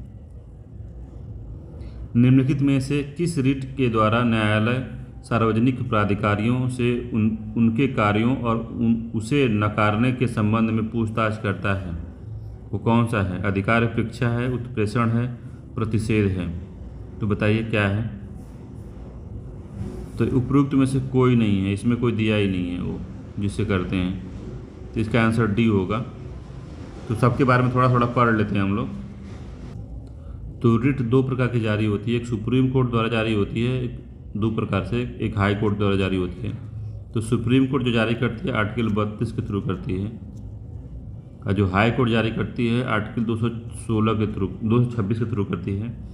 सुप्रीम कोर्ट बस आर्टिकल 32 के तहत ही जारी कर सकती है, हाई कोर्ट 226 के तहत जारी कर सकती है। मगर इसमें जो रिट का पावर है सुप्रीम कोर्ट से अधिक है हाई कोर्ट को, क्योंकि सुप्रीम कोर्ट केवल फंडामेंटल राइट का वायलेशन जब होता है, उल्लंघन होता है, उसी आधार पे वो रिट जारी कर सकती है। मगर हाई कोर्ट किसी भी मामले में रिट जारी कर सकती है। तो ठीक है, तो बंदी प्रत्यक्षीकरण, तो 4 रिट हैं, सॉरी 5 रिट हैं। तो 5 रिट में कौन कौन सी है। पहला है बंदी प्रत्यक्षीकरण, मतलब 24 घंटे के अंदर मजिस्ट्रेट के सामने पेश करना है जिसको हमने गिरफ्तार किया है, जिसको हिरासत में लिया है। अब परमादेश जो होता है, यह न्यायालय की एक नियंत्रण रखने वाली व्यवस्था है जिसे न्यायालय द्वारा सार्वजनिक अधिकारियों को जारी किया जाता है। तो जो ये क्वेश्चन था परमादेश, तो वो सारा जो अभी ये क्वेश्चन पूछा है उसी से रिलेटेड है। तो सार्वजनिक अधिकारियों को जारी किया जाता है ताकि उनसे उनके कार्यों और उस कार्य को नकारने के लिए संबंध में क्वेश्चन पूछा जा सके। तो परमादेश इसका आंसर होगा, परमादेश। ठीक है, फिर तीसरा प्रतिषेध होता है, चौथा उत्प्रेषण होता है, और पांचवा अधिकार परीक्षा होता है। तो डी होता है। तो ये रिट के बारे में एक सेपरेट अलग से वीडियो मैं बना दूंगा, 10 मिनट का रहेगा, तो उसको आराम से देख लीजिएगा, उसमें सब क्लियर हो जाएगा। ठीक है, अगले क्वेश्चन पे चलते हैं। 68 नंबर का क्वेश्चन। निम्नलिखित में से किस प्रकार के शिक्षा संस्थानों में धार्मिक शिक्षा पूर्ण रूप से प्रतिबंधित है। तो कौन सी शिक्षा है, बताइए कौन सा संस्थान है। तो पहला दिया हुआ है, तो पहला दिया हुआ है कि जिनका प्रशासन राज्य द्वारा होता है लेकिन स्थापना किसी न्यास के तहत हुआ है। तो शिक्षा पूर्ण रूप से प्रतिबंधित नहीं है इसमें। ठीक है, राज्य द्वारा मान्यता प्राप्त संस्थान पूछा है कि पूर्ण रूप से प्रतिबंधित पूछा है हमसे। तो राज्य निधि से पूर्णतः पोषित संस्थान, राज्य की निधि द्वारा वित्तीय सहायता प्राप्त संस्थान। तो जो सी है उसका आंसर, सी वाला आंसर सही है कि मतलब जो राज्य निधि से पूर्णतः पोषित संस्थान है उसमें जो होता है धार्मिक शिक्षा पूरी तरीके से बयान है, धार्मिक शिक्षा। तो याद रखिएगा सी वाला आंसर सही है इसका। बाकी इसमें जो पहला नंबर क्वेश्चन है, इसमें शिक्षा धार्मिक शिक्षा दी जा सकती है जिसका प्रशासन राज्य द्वारा होता है लेकिन स्थापना किसी न्यास द्वारा हुई हो, और राज्य द्वारा मान्यता प्राप्त संस्थान है उसमें राज्य निधि द्वारा वित्तीय सहायता प्राप्त संस्थान इसमें भी हो सकती है। तो पूर्णतः प्रतिबंधित सिर्फ राज्य निधि से पूर्णतः पोषित संस्थान होता है, उसमें होती है। अब 69 नंबर क्वेश्चन देख लेते हैं। इसमें पूछ रहा है कि निम्नलिखित तत्वों पर विचार करना है, तो कौन सा सुमेलित नहीं है। निम्नलिखित कथन में कौन सा सुमेलित नहीं है बताना है हमको। तो आर्टिकल 34 मूल अधिकारों को सशस्त्र बलों पर लागू करने के संबंध में संसद की शक्ति। दूसरा है अनुच्छेद 33 मार्शल लॉ। और तीसरा है आर्टिकल 35 मूल अधिकारों के उपबंध को प्रभावी करने के लिए विधान दिया हुआ है उसके बारे में। तो पूछ रहा है कौन सा सुमेलित नहीं है बताना हमको, तो याद रखिएगा नहीं है बताना है। तो पहला हुआ जो 34 दिया हुआ है ये 33 में है, तो ये गलत हो गया पहला। दूसरा है मार्शल लॉ किस में है, तो जो 34 है उसमें मार्शल लॉ है, तो ये भी गलत हो गया, ये 34 में है। ठीक है, तो अनुच्छेद 35 में क्या दिया हुआ है, तो इसमें दिया हुआ मूल अधिकारों के उपबंध को प्रभावी करने के लिए विधान दिया हुआ है, तो ये ठीक है। तो पूछा कौन सुमेलित नहीं है, तो 1 और 2 सुमेलित नहीं है, तो ए आंसर इसका सही होगा। 70 नंबर क्वेश्चन पे चलते हैं। जो 70 नंबर क्वेश्चन को पढ़िए। भारतीय संविधान के प्रारंभ में मूल अधिकारों के रूप में संपत्ति के अधिकार की व्यवस्था किस अनुच्छेद में की गई थी, तो इसको बताना है आपको, बताइए। तो भारतीय संविधान में के प्रारंभ में मूल, तो पहला दिया हुआ है कि संपत्ति के अधिकार का प्रावधान 19(1) घ में की गई थी, 19(1) ड में की गई थी, 19(1) छ में की गई थी। तो बताना है आपको, बताइए किसमें की गई थी। तो इनमें किसी में नहीं की गई थी, इनमें से कोई नहीं है। तो संपत्ति का अधिकार जो था, संपत्ति का जो राइट था वो किया गया था किसमें, 19(1) च में था। ठीक है, और आर्टिकल 31 में था। इन दोनों को हटा दिया गया 44वें संविधान संशोधन द्वारा, 44वें कॉन्स्टिट्यूशनल अमेंडमेंट द्वारा इसको हटा दिया गया। 1978 में हुआ था ये। तो इसको यहाँ से हटाकर या समाप्त करके संपत्ति के अधिकार को एक विधि का अधिकार दे दिया गया, तो विधि का अधिकार बनाया गया इसको, विधि का अधिकार द्वारा, विधि का अधिकार संसद ने बनाया और इसको आर्टिकल 300 क में जोड़ा गया, आर्टिकल 300 क में जोड़ा गया इसको। तो याद रखिएगा विधि का अधिकार है। पूछेगा संवैधानिक अधिकार है, तो हाँ संवैधानिक अधिकार है मगर फंडामेंटल अधिकार नहीं है। देखिए संवैधानिक अधिकार अलग चीज़ है, फंडामेंटल अधिकार अलग चीज़ है, और विधिक अधिकार अलग चीज़ है। तो ठीक है, तो विधिक अधिकार को अगर संविधान में लिखा हुआ है 330 क में, तो विधिक अधिकार के साथ साथ ये संवैधानिक अधिकार भी है, याद रखिएगा इसको, ये इंपॉर्टेंट क्वेश्चन है। 19(1) च में था पहले और आर्टिकल 31 में था, आर्टिकल 31 को भी निरस्त कर दिया गया, 29(1) च को भी हटा दिया गया और विधिक अधिकार बना दिया गया, और संवैधानिक अधिकार तो रहा ही रहा मगर फंडामेंटल राइट हटा दिया गया। चलिए चलते हैं अगले क्वेश्चन पे। 71 नंबर क्वेश्चन देखते हैं। इसमें पूछ रहा है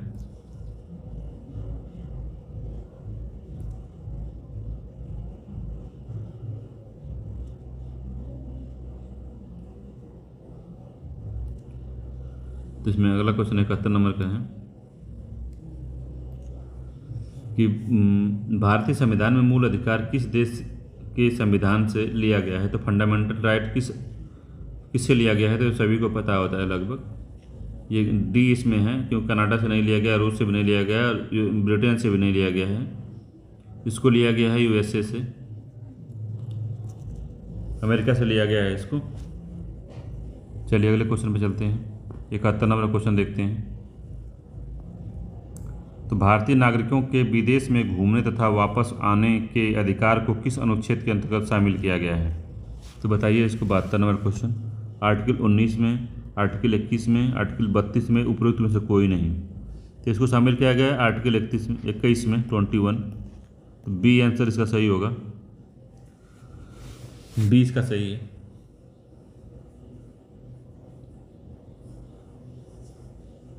अगला क्वेश्चन है देश में घूमने का जो आज़ादी है वो आर्टिकल 19 में, इसको याद रखिएगा, देश में निर्बाध रूप से भ्रमण करने का अधिकार आर्टिकल 19 में है।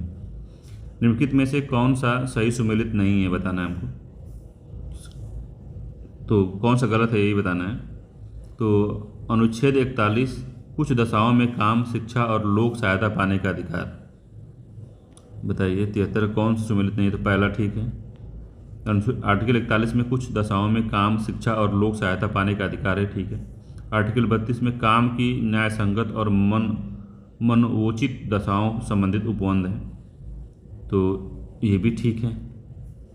अनुच्छेद 43 क में कर्मचारियों के लिए निर्वाह मजदूरी है, तो ये गलत है। और आर्टिकल 43 ख में सहकारी समितियों की अभिवृद्धि है, तो ये भी ठीक है। तो इसका सी गलत है, तो आंसर होगा सी इसका। और 43 क में क्या जोड़ा गया था, इसमें याद रखिएगा, उद्योगों के प्रबंधन में कर्मकारों का भाग लेने के संबंधी प्रावधान किया गया है कि जो मैनेजमेंट है किसी भी उद्योग में, उसमें जो कर्मचारी जो वहाँ पे काम करते हैं, श्रमिक हैं, उनका भी कुछ ना कुछ पार्टिसिपेशन हो मैनेजमेंट में, उसका प्रावधान किया गया। तो सी इसका सही मैच नहीं है। अब अगला क्वेश्चन है डीपीएसपी से ही पूछा है कि नीति निषेध तत्वों के बारे में कौन सा कथन असत्य पूछा है, ये गलत पूछा है। तो बताना है इसको कि यह संविधान के भाग 4 के अनुच्छेद 36 से 51 के में विस्तृत है, तो ये ठीक है। इसे भारतीय संविधान में आयरलैंड के संविधान से ग्रहण किया है, तो ये भी ठीक है। नीति निदेशक तत्व का उद्देश्य लोक कल्याणकारी राज्य का निर्माण करना है, तो ये भी ठीक है। पूछा कौन सा असत्य है, तो इसमें कोई भी असत्य नहीं है, तो डी आंसर इसका सही है। अगले क्वेश्चन पे चलते हैं 75 नंबर का। कौन सा सुमेलित नहीं है, देखिए नहीं को हमेशा अंडरलाइन कर लीजिए क्योंकि यहीं से मिस्टेक हो जाता है। तो अनुच्छेद 43 बी सहकारी समितियों की अभिवृद्धि ऊपर ही पढ़े हैं कि ठीक है, ये 43 ख में जो पढ़े थे। अनुच्छेद 48 ए राष्ट्रीय महत्व के स्मारकों, संस्थानों और वस्तुओं का संरक्षण करना, तो इसको देख लेते हैं, रुकिए थोड़ा सा अगला क्वेश्चन देखते हैं। अगला पे देखते हैं नंबर का। अनुच्छेद 39 ए सामान्य न्याय और निःशुल्क विधिक सहायता, ये ठीक है। अनुच्छेद 47 स्वास्थ्य के लिए नुकसानदेह नशीली दवाओं, मदिरा, ड्रग्स, औषधि प्रयोजन से भिन्न उपयोग पर प्रतिबंध लगाना है, तो ये भी ठीक है। तो इसमें ये 48 जो क है ये गलत है, तो इसका आंसर बी होगा। 48 ए में जो दिया गया है वो पर्यावरण संरक्षण के बारे में दिया गया हुआ है और वन्य जीव की रक्षा करना बताया गया है इसमें, याद रखिएगा इसको। और स्मारकों का जो राष्ट्रीय महत्व के स्मारक और संस्थानों का जो संरक्षण है आर्टिकल 49 में दिया हुआ है, तो ये आर्टिकल 49 का चीज़ है, याद रखिएगा। 48 में पर्यावरण संरक्षण है और वन्य जीव का संरक्षण है। ठीक, अच्छा क्वेश्चन है। इस तरह क्वेश्चन पूछता है, याद रखिएगा, मिलान करा देगा। इसे थोड़ा याद कर लेंगे तो ज़्यादा सही रहेगा उसको। अब पूछ रहा है सामान्य न्याय और गरीब, अगला क्वेश्चन 76 नंबर का है। सामान्य न्याय और गरीब को निःशुल्क कानूनी सहायता उपलब्ध कराने से संबंधित नीति निदेशक तत्व 39 ए किस संविधान संशोधन द्वारा जोड़ा गया था, तो ये भी बढ़िया क्वेश्चन है। तो इसको बताइए 25वें से जोड़ा गया, 42वें से, 44वें से, 91 से। तो दो लोग जो लोग सही से नहीं पता होगा इसी दो में कन्फ्यूज हो जाएंगे कि 42वां था कि 44वां था, तो यहीं पे गोलमाल हो जाएगा। तो ध्यान दीजिएगा कि बहुत आराम से इसको याद कर लीजिए कि क्या है मामला इसका। तो बताइए क्या है, 42वां है कि 44वां है? तो ये 42वां संविधान संशोधन है, तो इसका बी आंसर सही है। तो 42वां संविधान संशोधन 1976 में डीपीएसपी में 4 नए बदलाव किए गए थे, 4 तो जोड़े गए थे, तो उसको याद कर लीजिएगा। बच्चों के स्वास्थ्य विकास के लिए अवसरों को सुरक्षित करना था, और समान न्याय और निःशुल्क कानूनी सहायता उपलब्ध कराना, जिसके बारे में क्वेश्चन पूछा है। तीसरा है उद्योगों के प्रबंधन में जो श्रमिकों की भागीदारी थी उसको सुनिश्चित करना था, और चौथा था जो पर्यावरण को बेहतर बनाना और वन्य जीवों की सुरक्षा करना, ये था। तो 4 ऐड किए गए थे, 4 तत्व ऐड किए गए थे, तो इम्पॉर्टेंट था ये, याद रखिए। 77 नंबर का क्वेश्चन देखते हैं। बिना सलाहकारी बोर्ड की राय किसी व्यक्ति को कितने समय तक निवारक निरोध के तहत निरुद्ध किया जा सकता है? तो आर्टिकल 2 माह के लिए, 3 माह के लिए, 4 माह के लिए और 6 माह के लिए, तो बताना है। तो ये है कि 3 माह के लिए, तो इसका आंसर 3 बी होगा। 3 माह के लिए, 3 माह के लिए होगा। तो अब पूछ देगा कि निवारक निरोधक के तहत जो निरुद्ध किया जाता है वो किस अनुच्छेद में है? तो अनुच्छेद 22 के तहत किसी व्यक्ति को गिरफ्तारी और निषेध से संरक्षण प्राप्त है, और बिना सलाहकारी बोर्ड की से राय लिए हुए 3 माह से अधिक तक निरोध नहीं किया जा सकता है, जिसे 44वें संविधान संशोधन अधिनियम 1978 द्वारा घटाकर 2 माह कर दिया गया था। ठीक है, तो भारतीय संविधान में कितने समय तक निरोध किया जाता? तो 3 माह था, याद रखिएगा, मगर इसको घटा के 44वें संविधान से 2 माह कर दिया गया। तो इम्पोर्टेंट था ये। तो पहले 3 माह था, 2 माह कर दिया गया। तो बी आंसर सही होगा इसका। अगले क्वेश्चन में चलते हैं।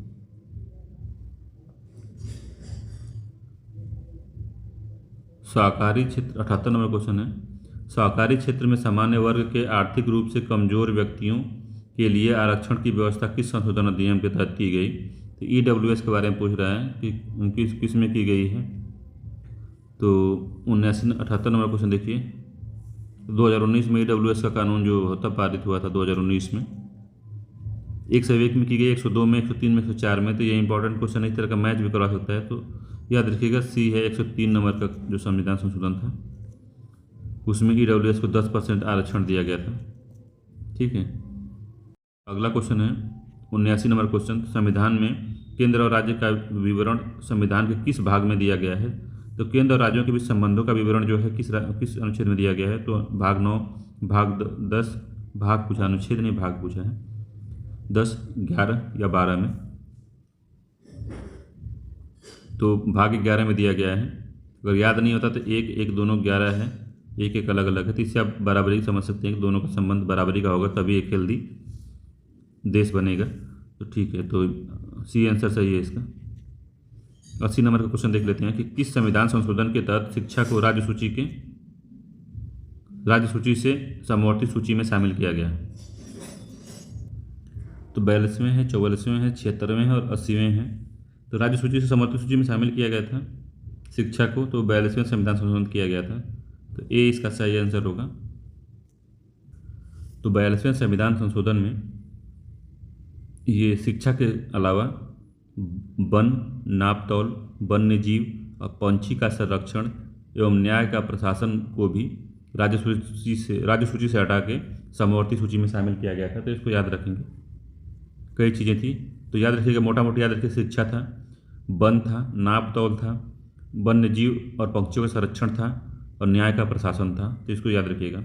अगले क्वेश्चन पे चलते हैं। 81 नंबर क्वेश्चन कि समस्त भारत या इसके किसी भाग में कानून बनाने का अधिकार किसे दिया गया है? तो बताइए। राष्ट्रपति को, संसद को, सर्वोच्च न्यायालय को, राज्यों की सहमति से राष्ट्रपति को। तो संसद को दिया गया है, बी इसका सही आंसर है।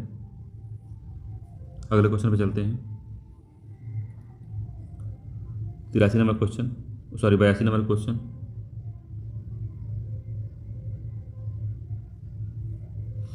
82 क्या है कि केंद्र और राज्यों के मध्य सामूहिक महत्व के विषय की जांच एवं बहस के लिए अंतर्राज्यीय परिषद का गठन कौन करता है? तो संसद करता है। अंतर्राज्यीय परिषद गठन पूछ रहा है कौन करता है? तो पहली बात तो ये आर्टिकल 263 के तहत है। और संसद करता है प्रधानमंत्री, सर्वोच्च न्यायालय, राष्ट्रपति। तो राष्ट्रपति करता है, और इसमें लिखा है राष्ट्रपति द्वारा किया जाएगा। ठीक है, इंपॉर्टेंट है। 263 याद रखिएगा। अगले इसका जो अध्यक्ष होते हैं ये पीएम होते हैं, प्रेसिडेंट जो होते हैं पीएम होते हैं इसके।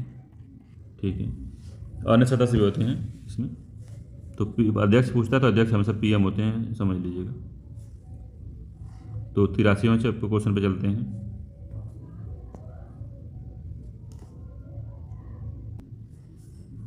तो अगले क्वेश्चन पे चलते हैं, 83 नंबर क्वेश्चन। इसमें देखते हैं केंद्र एवं राज्यों के बीच कराधान व्यवस्था का निर्धारण की सिफारिश राष्ट्रपति से कौन करता है? तो वित्त मंत्रालय, वित्त आयोग, आरबीआई, प्रधानमंत्री कार्यालय। तो वित्त आयोग करता है आर्टिकल 280 के तहत।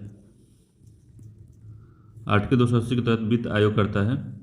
या 5 वर्ष के लिए इसका जो कार्य होता है वित्त आयोग का होता है। राष्ट्रपति इसको गठन करते हैं हर 5 वर्ष पे। और ये अर्ध न्यायिक निकाय है, ये भी याद रखिएगा। ठीक है, अगला क्वेश्चन है कि आनंदपुर साहिब प्रस्ताव का संबंध किससे है? ये अच्छा क्वेश्चन है, इस तरह क्वेश्चन पूछ देगा तभी। 84 है,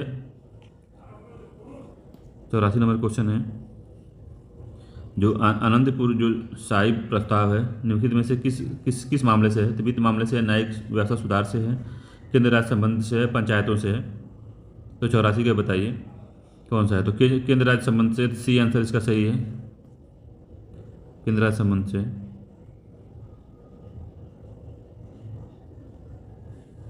अगले क्वेश्चन चलते हैं। अगला क्वेश्चन क्या है? 85 नंबर क्वेश्चन देख लेते हैं। 84 क्वेश्चन हो गया है। आज को पढ़ लेंगे तो ROA में 4-5 क्वेश्चन फंस ही जाएगा। तो 85 नंबर क्वेश्चन देखते हैं। संयुक्त राज्य लोक सेवा आयोग गठन कौन करता है? तो जो ज्वाइंट लोक सेवा आयोग होता है उसका गठन कौन करता है? 2 राज्यों के लिए एक राष्ट्रपति करता है, संबंधित राज्य के विधानमंडल आपसी सहमति से करते हैं, संसद करता है कि राज्यपाल करता है? तो कौन करता है इसका? 85 नंबर क्वेश्चन बताइए। तो संसद करता है इसमें। अगर कोई एक करेगा तो उसमें झगड़ा हो जाएगा, गड़बड़ी हो जाएगी, तो इसलिए संसद इसका प्रावधान करता है। तो संयुक्त राज्य लोक सेवा का गठन संबंधित विधानमंडल के अनुरोध पे संसद बना सकती है, याद रखिएगा। ये जो क्या कहते हैं, संबंधित जो विधानमंडल हैं इनके अनुरोध पे संसद बनाती है, तो इसको याद रखिएगा। और इसके अध्यक्ष और सदस्यों की नियुक्ति राष्ट्रपति करता है। तो अध्यक्ष और सदस्य राष्ट्रपति करेगा, इंपॉर्टेंट है ये। अगले क्वेश्चन पे 86 नंबर का, भारतीय संसद द्वारा बनाए गए कानून लागू होंगे भारत के क्षेत्र के अंदर विदेश में रह रहे भारतीय नागरिकों पर, विश्व में कहीं भी भारतीय नागरिकों पर, उपयुक्त सभी पर। तो कौन सा क्वेश्चन होगा बताइए? तो उपयुक्त सभी पर लागू होगा। तो डी आंसर सही है इसका, उपयुक्त सभी पर लागू होगा।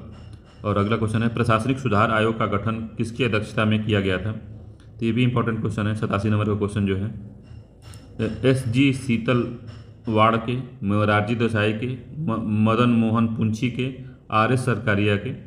तो बताइए किसके द्वारा किया गया था, किसके अध्यक्षता में किया गया था गठन?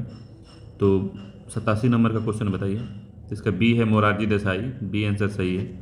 अगला क्वेश्चन चलता है 88, यदि केंद्र सरकार किसी राज्य सरकार द्वारा ऋण लेने की पर गारंटी देती है तो ये गारंटी किस पर पारित होती है? तो 88 नंबर क्वेश्चन बताइए किस पे पारित होती है? राज्य की संचित निधि पर, केंद्र की संचित निधि पर, RBI पर, इनमें से कोई नहीं। तो ये केंद्र की संचित निधि पर पारित होती है। तो इंपॉर्टेंट क्वेश्चन है, याद रखिएगा इसको। इस तरह क्वेश्चन बहुत ही अच्छे क्वेश्चन बनाए हैं ये, केंद्र की संचित निधि पे पारित होती है। तो RO लेवल का बढ़िया क्वेश्चन है और PCS में पूछ सकता है इसको, तो याद रखिएगा इसको। तो 89 नंबर क्वेश्चन देखते हैं कि संविधान के किन अनुच्छेद के बीच केंद्र व राज्यों के बीच प्रशासनिक संबंधों की व्याख्या की गई है? तो संविधान के किन अनुच्छेद के बीच केंद्र व राज्यों के बीच प्रशासनिक संबंधों की व्याख्या की गई है? अनुच्छेद 245 से 255 तक, अनुच्छेद 256 से 263 तक। प्रशासनिक संबंधों के बारे में पूछ रहा है, इसमें विधायी विधायी नहीं है, प्रशासनिक है। 264 से 267 तक, 268 से 93 तक। तो कौन सा है बताइए 89 का? तो बी है इसका, 256 से 263 तक, 256 से 263 तक इसकी व्यवस्था की गई है। अगला क्वेश्चन है, समाजवादी पार्टी की स्थापना कब हुई थी? तो इस तरह क्वेश्चन RO में पूछ लेता है कभी कभी। तो समाजवादी पार्टी की स्थापना कब हुई थी? तो बताइए 1980 में, 1984 में, 1992 में, 1996 में। बताइए। तो 1992 में की गई थी। भारतीय जनता पार्टी की स्थापना भी पूछ लेता है कभी कभी। तो 1980 में भारतीय जनता पार्टी की गई थी, BJP की 1980 में की गई थी, और बहुजन समाजवादी पार्टी की स्थापना 1984 में की गई थी, और राष्ट्रीय लोक दल के 1996 में की गई थी। चलिए अगले क्वेश्चन, 91, निम्न में से कौन सा राजनीतिक दल राष्ट्रीय दल नहीं है? आम आदमी पार्टी, नेशनल पीपुल्स पार्टी, राष्ट्रीय कांग्रेस, भारतीय कम्युनिस्ट पार्टी। तो ये बदलता रहता है, तो इसको इस तरह से याद मत करिए। ये करंट अफेयर्स का क्वेश्चन है, अभी किसी गलत हो जाएगा, किसी को मिल जाएगा तो ठीक है, इसको छोड़ दीजिए। तो अभी आम आदमी पार्टी को इसमें बताएगा आपको कि आम आदमी पार्टी था, मगर इसमें सारे जो हैं सबको मिल गया है राष्ट्रीय पार्टी का दर्जा। अगले क्वेश्चन पे चलते हैं। तो 92 नंबर क्वेश्चन देख लेते हैं। किस दल के राष्ट्रीय दल के रूप में मान्यता पाने के लिए निम्नलिखित किसी दल को राष्ट्रीय दल अगर बनना है तो उसके लिए क्या क्या कौन कौन सी दशाओं को वो पूर्ण करेगा तो वो बनेगा? तो पहला है, कम से कम 4 राज्यों में राज्य स्तर दल के रूप में मान्यता हो। दूसरा है, कम से कम 2 राज्यों में राज्य स्तरीय दल के रूप में मान्यता प्राप्त हो। 4 अथवा अधिक राज्यों में वैध मतों का 8% प्राप्त किया हो। उपयुक्त में से कोई नहीं। तो 92 का जो एक है, कम से कम 4 राज्य में राज्य स्तरीय दल का मान्यता प्राप्त हो तो उसको मिल सकता है, ठीक है। और कई सारे प्रावधान हैं, जिसमें पहला है कि कोई पंजीकृत दल तीन विभिन्न राज्यों में लोकसभा की कुल सीटों का 2% पाए। तो तीन राज्य में, तीन स्टेट में लोकसभा सीट का 2% पाए, पहला है। और दूसरा है कि 4 अलग अलग राज्यों में लोकसभा या विधानसभा चुनाव में कम से कम 6% मत पाए और लोकसभा में कम से कम 4 सीट हासिल करे वो।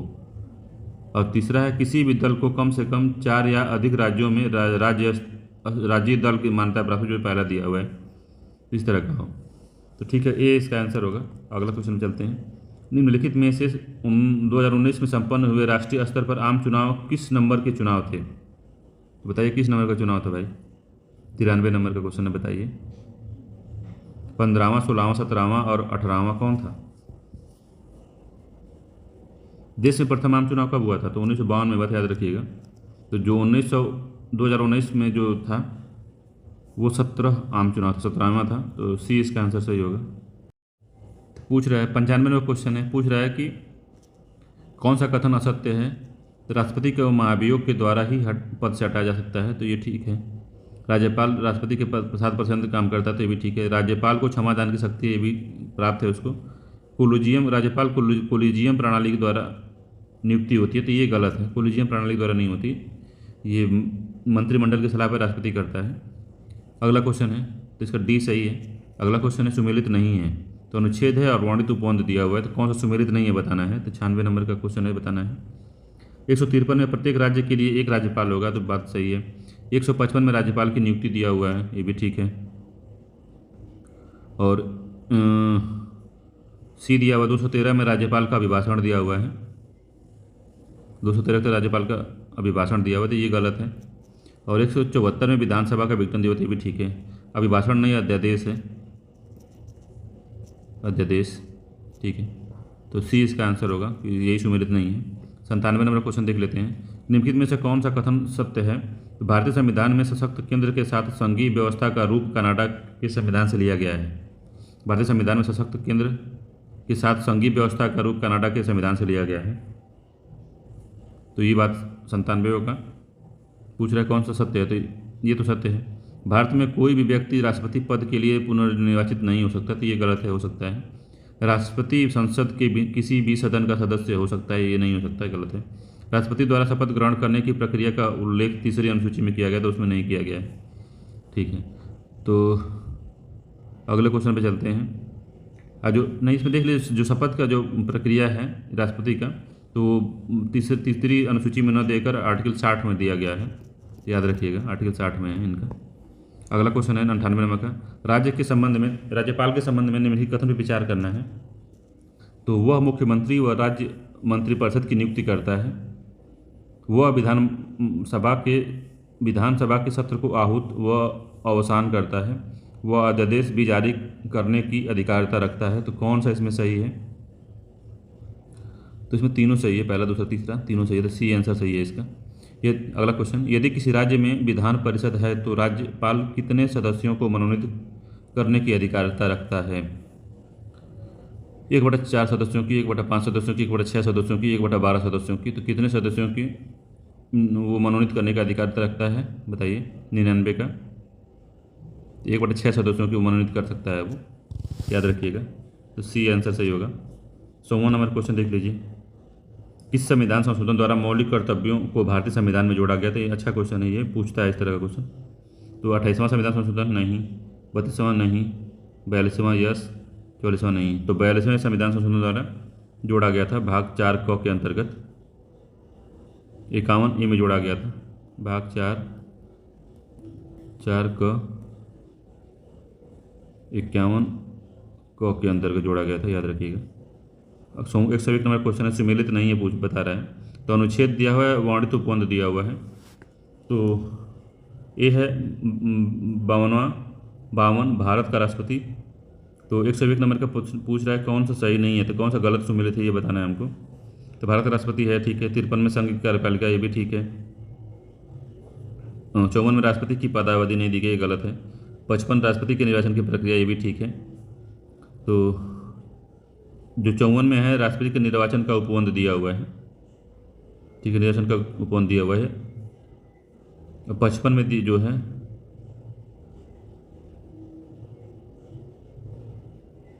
55 में राष्ट्रपति के निर्वाचन की प्रक्रिया वो पदावधि का उल्लेख किया गया है 55 में, पदावधि का। ठीक, तो इसका सी आंसर सही है, यही सम्मिलित नहीं कर रहा है। 102 पे चलते हैं। राष्ट्रपति के निर्वाचन में सम्मिलित सदस्य कौन कौन से हैं? तो राज्य की विधानसभाओं के सभी सदस्य, दिल्ली पुडुचेरी विधानसभा के सदस्य, दिल्ली पुडुचेरी जम्मू कश्मीर संघ राज्य क्षेत्र के विधानसभाओं के निर्वाचित सदस्य, उपयुक्त में से सभी। तो 102 का आंसर बताइए कौन सा है?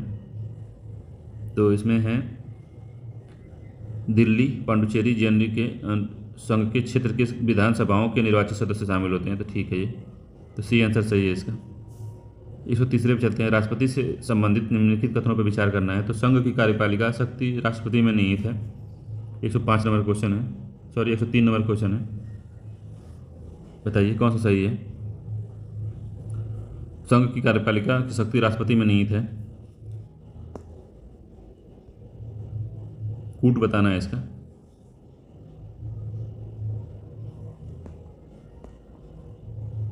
संघ की कार्यपालिका शक्ति राष्ट्रपति में निहित है, ये ठीक है।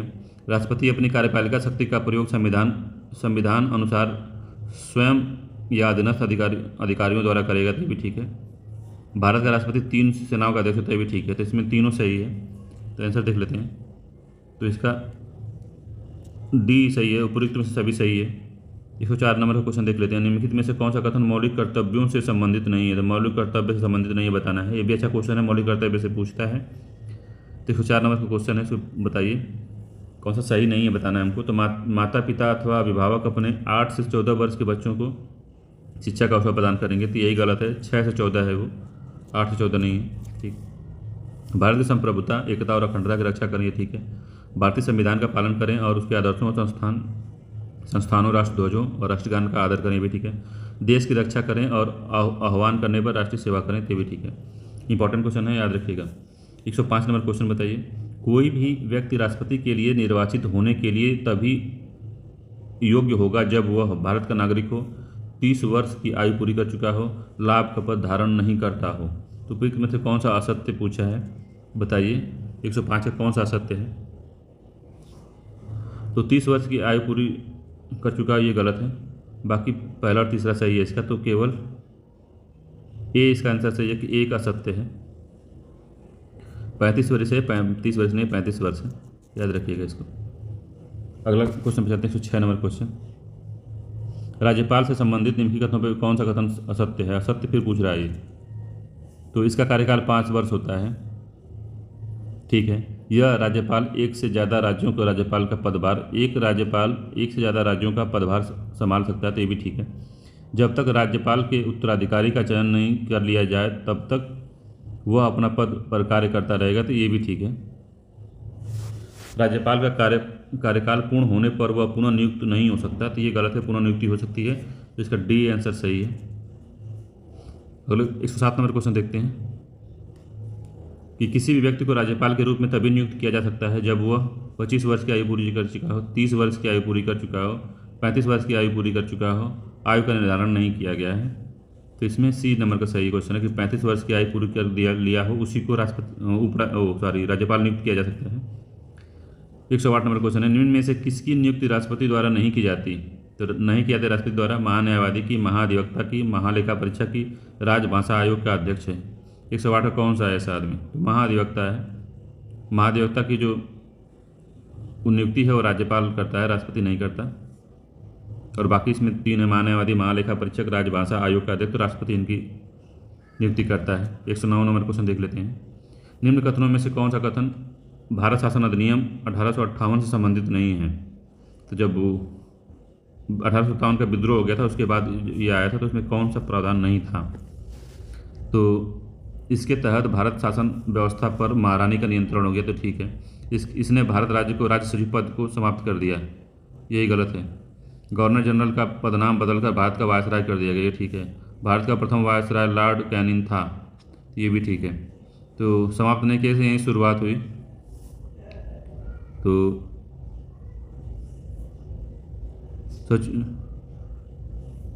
और ये जो सचिव था वो ब्रिटिश कैबिनेट का सदस्य था और ब्रिटिश संसद के प्रति उत्तरदायी था, तो ये भी याद रखिएगा। तो सी आंसर सही है इसका।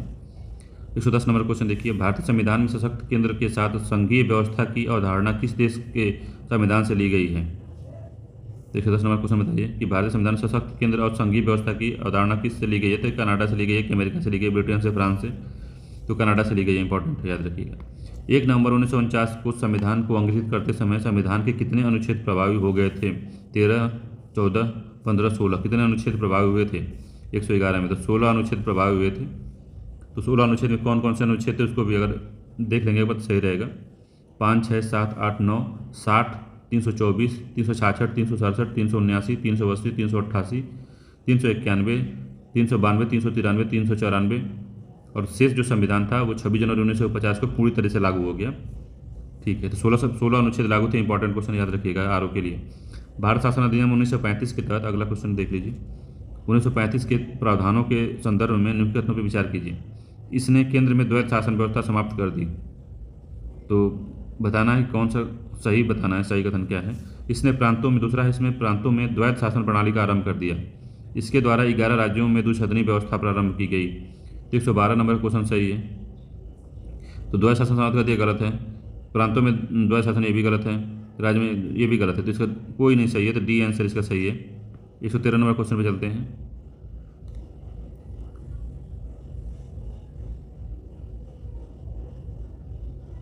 निम्नलिखित कथनों में से कौन सा संविधान सभा की प्रारूप समिति का सदस्य नहीं था? तो एस गोपालास्वामी, जवाहरलाल नेहरू, अल्लादी कृष्णा अय्यर, के एम मुंशी। तो जवाहरलाल नेहरू नहीं थे, तो बी इसका सही है। सभी लोग जानते हैं कि ये नहीं थे।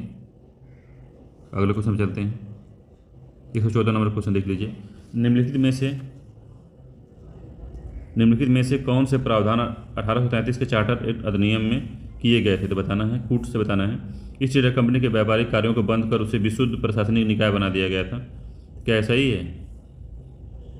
ठीक है। सिविल सेवा की भर्ती एवं चयन में हेतु खुली प्रतियोगिता का प्रावधान किया गया था, ये नहीं किया गया था। कंपनी के राजनीतिक एवं वाणिज्यिक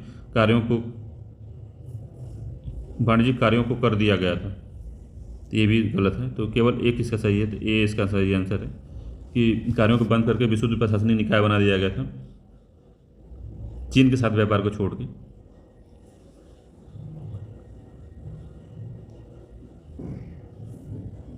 और इसमें जो सिविल सेवा की भर्ती चयन है, तो जो खुली प्रतियोगिता थी उसको 1853 के अधिनियम में लाया गया था।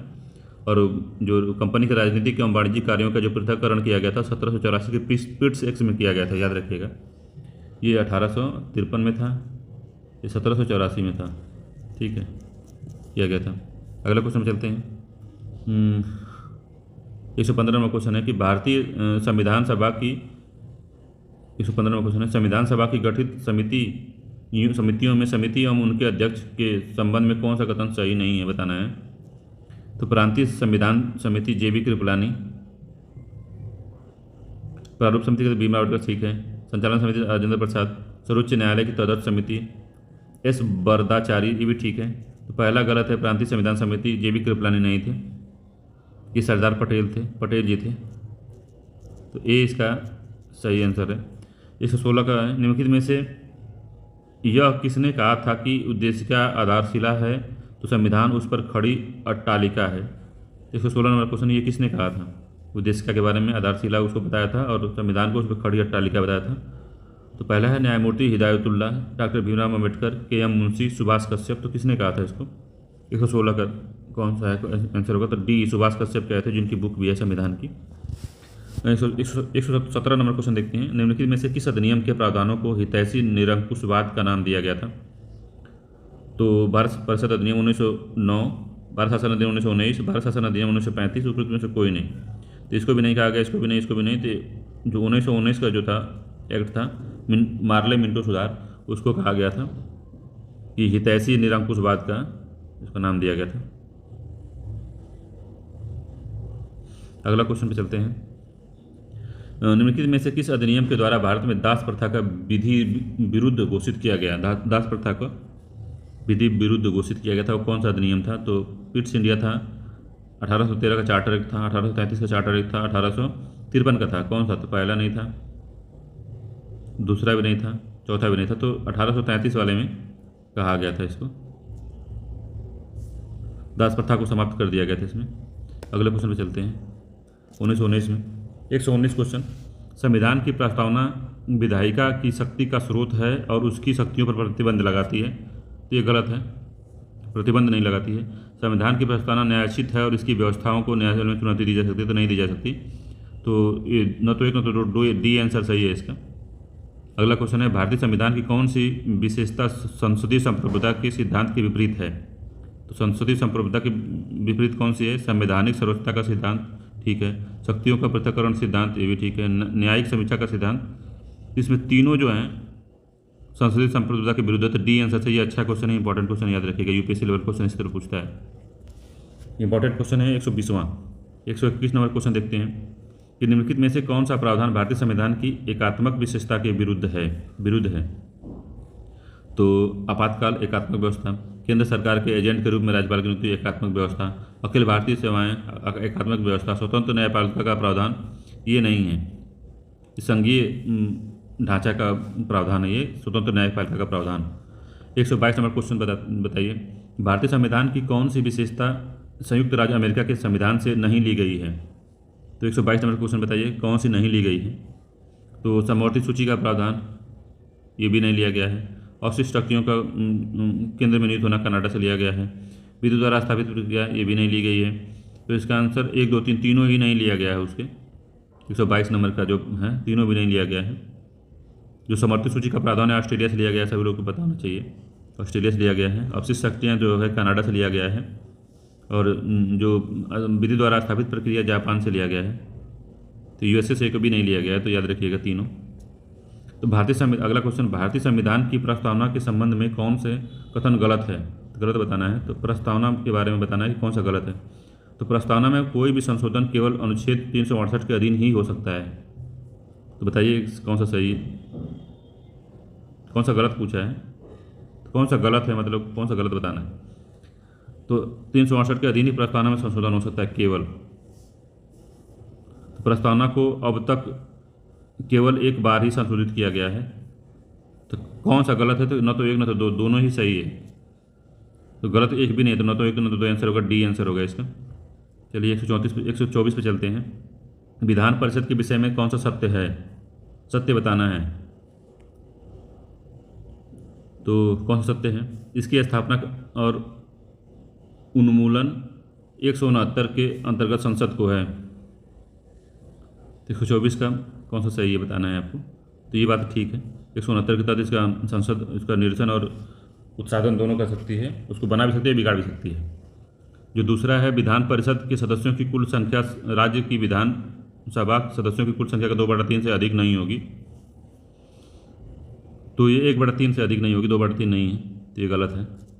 इसके 101/12 सदस्यों का चुनाव कम से कम 3 वर्ष पूर्व स्नातक कर चुके व्यक्तियों से होगी, ये ठीक है। तो 1-3 सही है, इसका सी आंसर सही है। 125 नंबर क्वेश्चन देख लेते हैं। निम्नलिखित में से कौन कौन से प्रस्ताव सिर्फ लोकसभा में ही प्रस्तुत किया जा सकता है? तो बताइए कौन कौन सा किया जा सकता है। 125 नंबर क्वेश्चन बताइए। तो अविश्वास प्रस्ताव केवल लोकसभा में, ठीक है। निंदा प्रस्ताव कहीं भी आ सकता है, गलत है। 125 नंबर नहीं, निंदा प्रस्ताव भी केवल इसमें आ सकता है लोकसभा में। विशेषाधिकार प्रस्ताव कहीं भी आ सकता है, स्थगन प्रस्ताव कहीं भी आ सकता है। तो जो विशेषाधिकार प्रस्ताव और स्थगन प्रस्ताव है, संसद के दोनों सदनों में किसी भी सदन में लाया जा सकता है, ठीक है।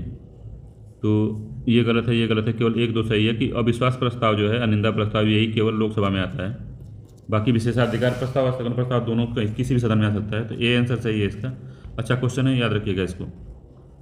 126 नंबर के क्वेश्चन को देख लीजिए। संविधान के किस अनुच्छेद के अनुसार राष्ट्रपति को परामर्श देने के लिए एक मंत्रिमंडल होगी? तो ये भी पूछता है। 126 नंबर कौन सा है? एक आर्टिकल 71, 72, 73, 74 में दिया गया है, तो इसका डी आंसर सही होगा। 127 नंबर क्वेश्चन देखते हैं। प्रधानमंत्री के संबंध में कौन सा सत्य है? तो प्रधानमंत्री दोनों सदनों में से किसी भी सदन का सदस्य हो सकता है, तो ठीक है।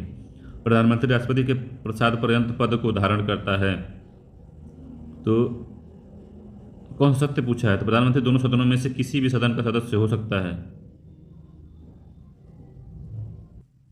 प्रधानमंत्री राष्ट्रपति के प्रसाद पर्यंत पद धारण करता है, ये भी ठीक है। वो बहुमत दल का नेता, तो ये भी ठीक है। तो उपयुक्त डी इसका आंसर होगा, सभी सही है। राष्ट्रपति पर महाभियोग चलाए जाने के लिए न्यूनतम कितने सदस्यों का हस्ताक्षर आवश्यक है? 128 नंबर क्वेश्चन बताइए, कितने सदस्य का हस्ताक्षर आवश्यक है? 128 नंबर क्वेश्चन कितना है? 1/10 है, 1/5, 1/4, 1/3 है, तो 1/4 है। इसका सी आंसर सही होगा। 1/4 सदस्यों का हस्ताक्षर आवश्यक ही है। 129 नंबर क्वेश्चन देख लेते हैं। संविधान के किस अनुच्छेद में राज्य का महाधिवक्ता पद का प्रावधान किया गया है? तो 129 नंबर क्वेश्चन कौन सा है? 163, 165 में, आर्टिकल 167 में, आर्टिकल 169 में। बताइए, तो राज्य का महाधिवक्ता का जो प्रावधान किया गया है आर्टिकल 165 में किया गया है। इंपॉर्टेंट क्वेश्चन है, बी आंसर सही है इसका, 165 में किया गया है। अगला क्वेश्चन है कि विधान परिषद के बारे में निम्नलिखित कथन पर विचार कीजिए और कौन सा सत्य नहीं है बताना, ये भी ध्यान दीजिएगा। तो पहला है कि यह भारत के सभी राज्यों में है। विधान परिषद के बारे में बताना है कौन सा कथन सत्य नहीं है। यह भारत के सभी राज्यों में है, तो विधान परिषद सभी में नहीं है, पहला गलत। इसके सभापति का चुनाव राज्यपाल द्वारा किया जाता है, ये भी गलत। विधान परिषद में चुने जाने के लिए न्यूनतम आयु 35 वर्ष होनी चाहिए, भी गलत। राज्य विधान परिषद के 1/3 सदस्य राज्यपाल द्वारा मनोनीत किए जाते हैं, तो ये भी गलत है। इसका डी आंसर सही है, सभी गलत है, सभी गलत है, याद रखिएगा। 130 नंबर क्वेश्चन है। तो इसमें क्या है कि वर्तमान में जो है भारत में 6 राज्यों में विधान परिषद है, और दूसरा है विधान परिषद के सभापति विधान परिषद के सदस्यों द्वारा ही चुने जाते हैं। तीसरा है विधान परिषद में सदस्य बनने की न्यूनतम उम्र 30 वर्ष है, और विधानसभा में राज्यपाल द्वारा 1/6 सदस्य मनोनीत किए जाते हैं, 1/3 नहीं। ठीक है, ये 30 वर्ष है, और ये चुनाव जो है सदस्य ही करते हैं, तो इसका डी सभी गलत है।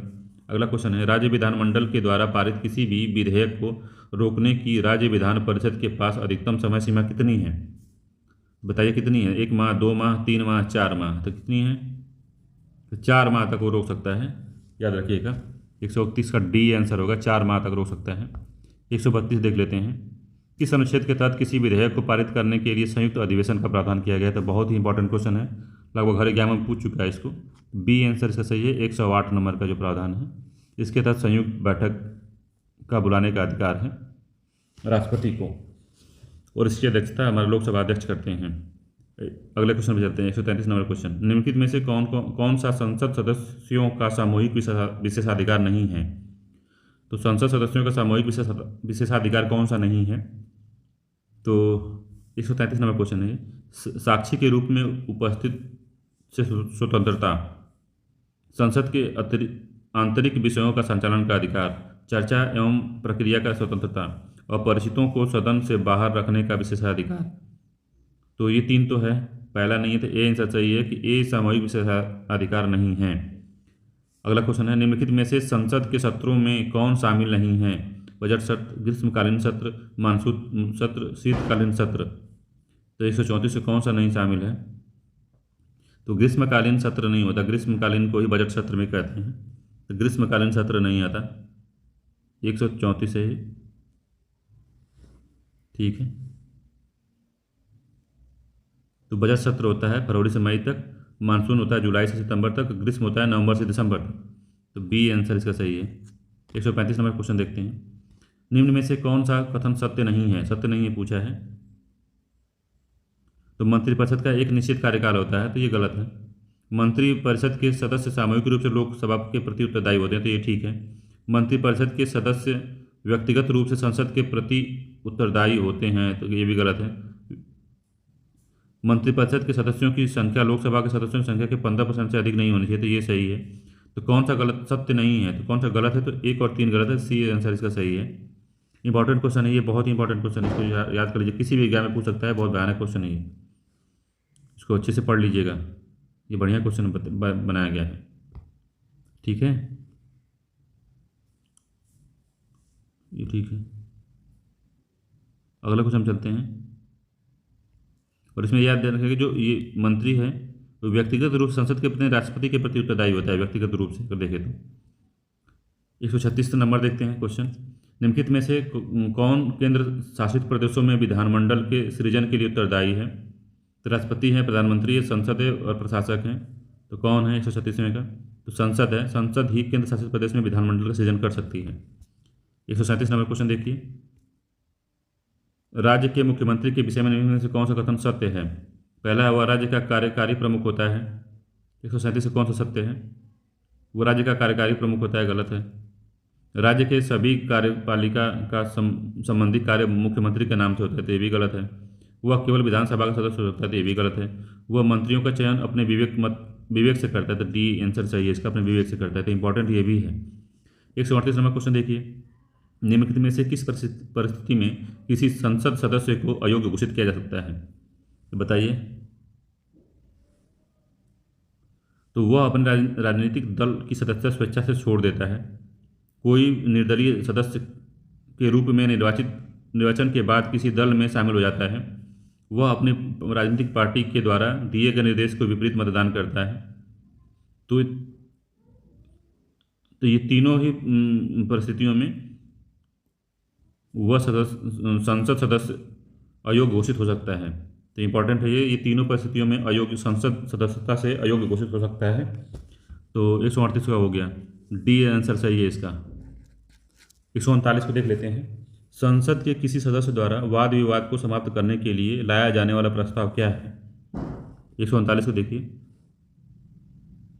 कौन सा प्रस्ताव है, तो कटौती प्रस्ताव, विशेषाधिकार प्रस्ताव, ध्यानाकर्षण प्रस्ताव, स्थगन प्रस्ताव, तो कौन सा प्रस्ताव है, तो कटौती प्रस्ताव है। संसद के किसी सदस्य द्वारा वाद विवाद को समाप्त करने के लिए कटौती प्रस्ताव लाया जा सकता है,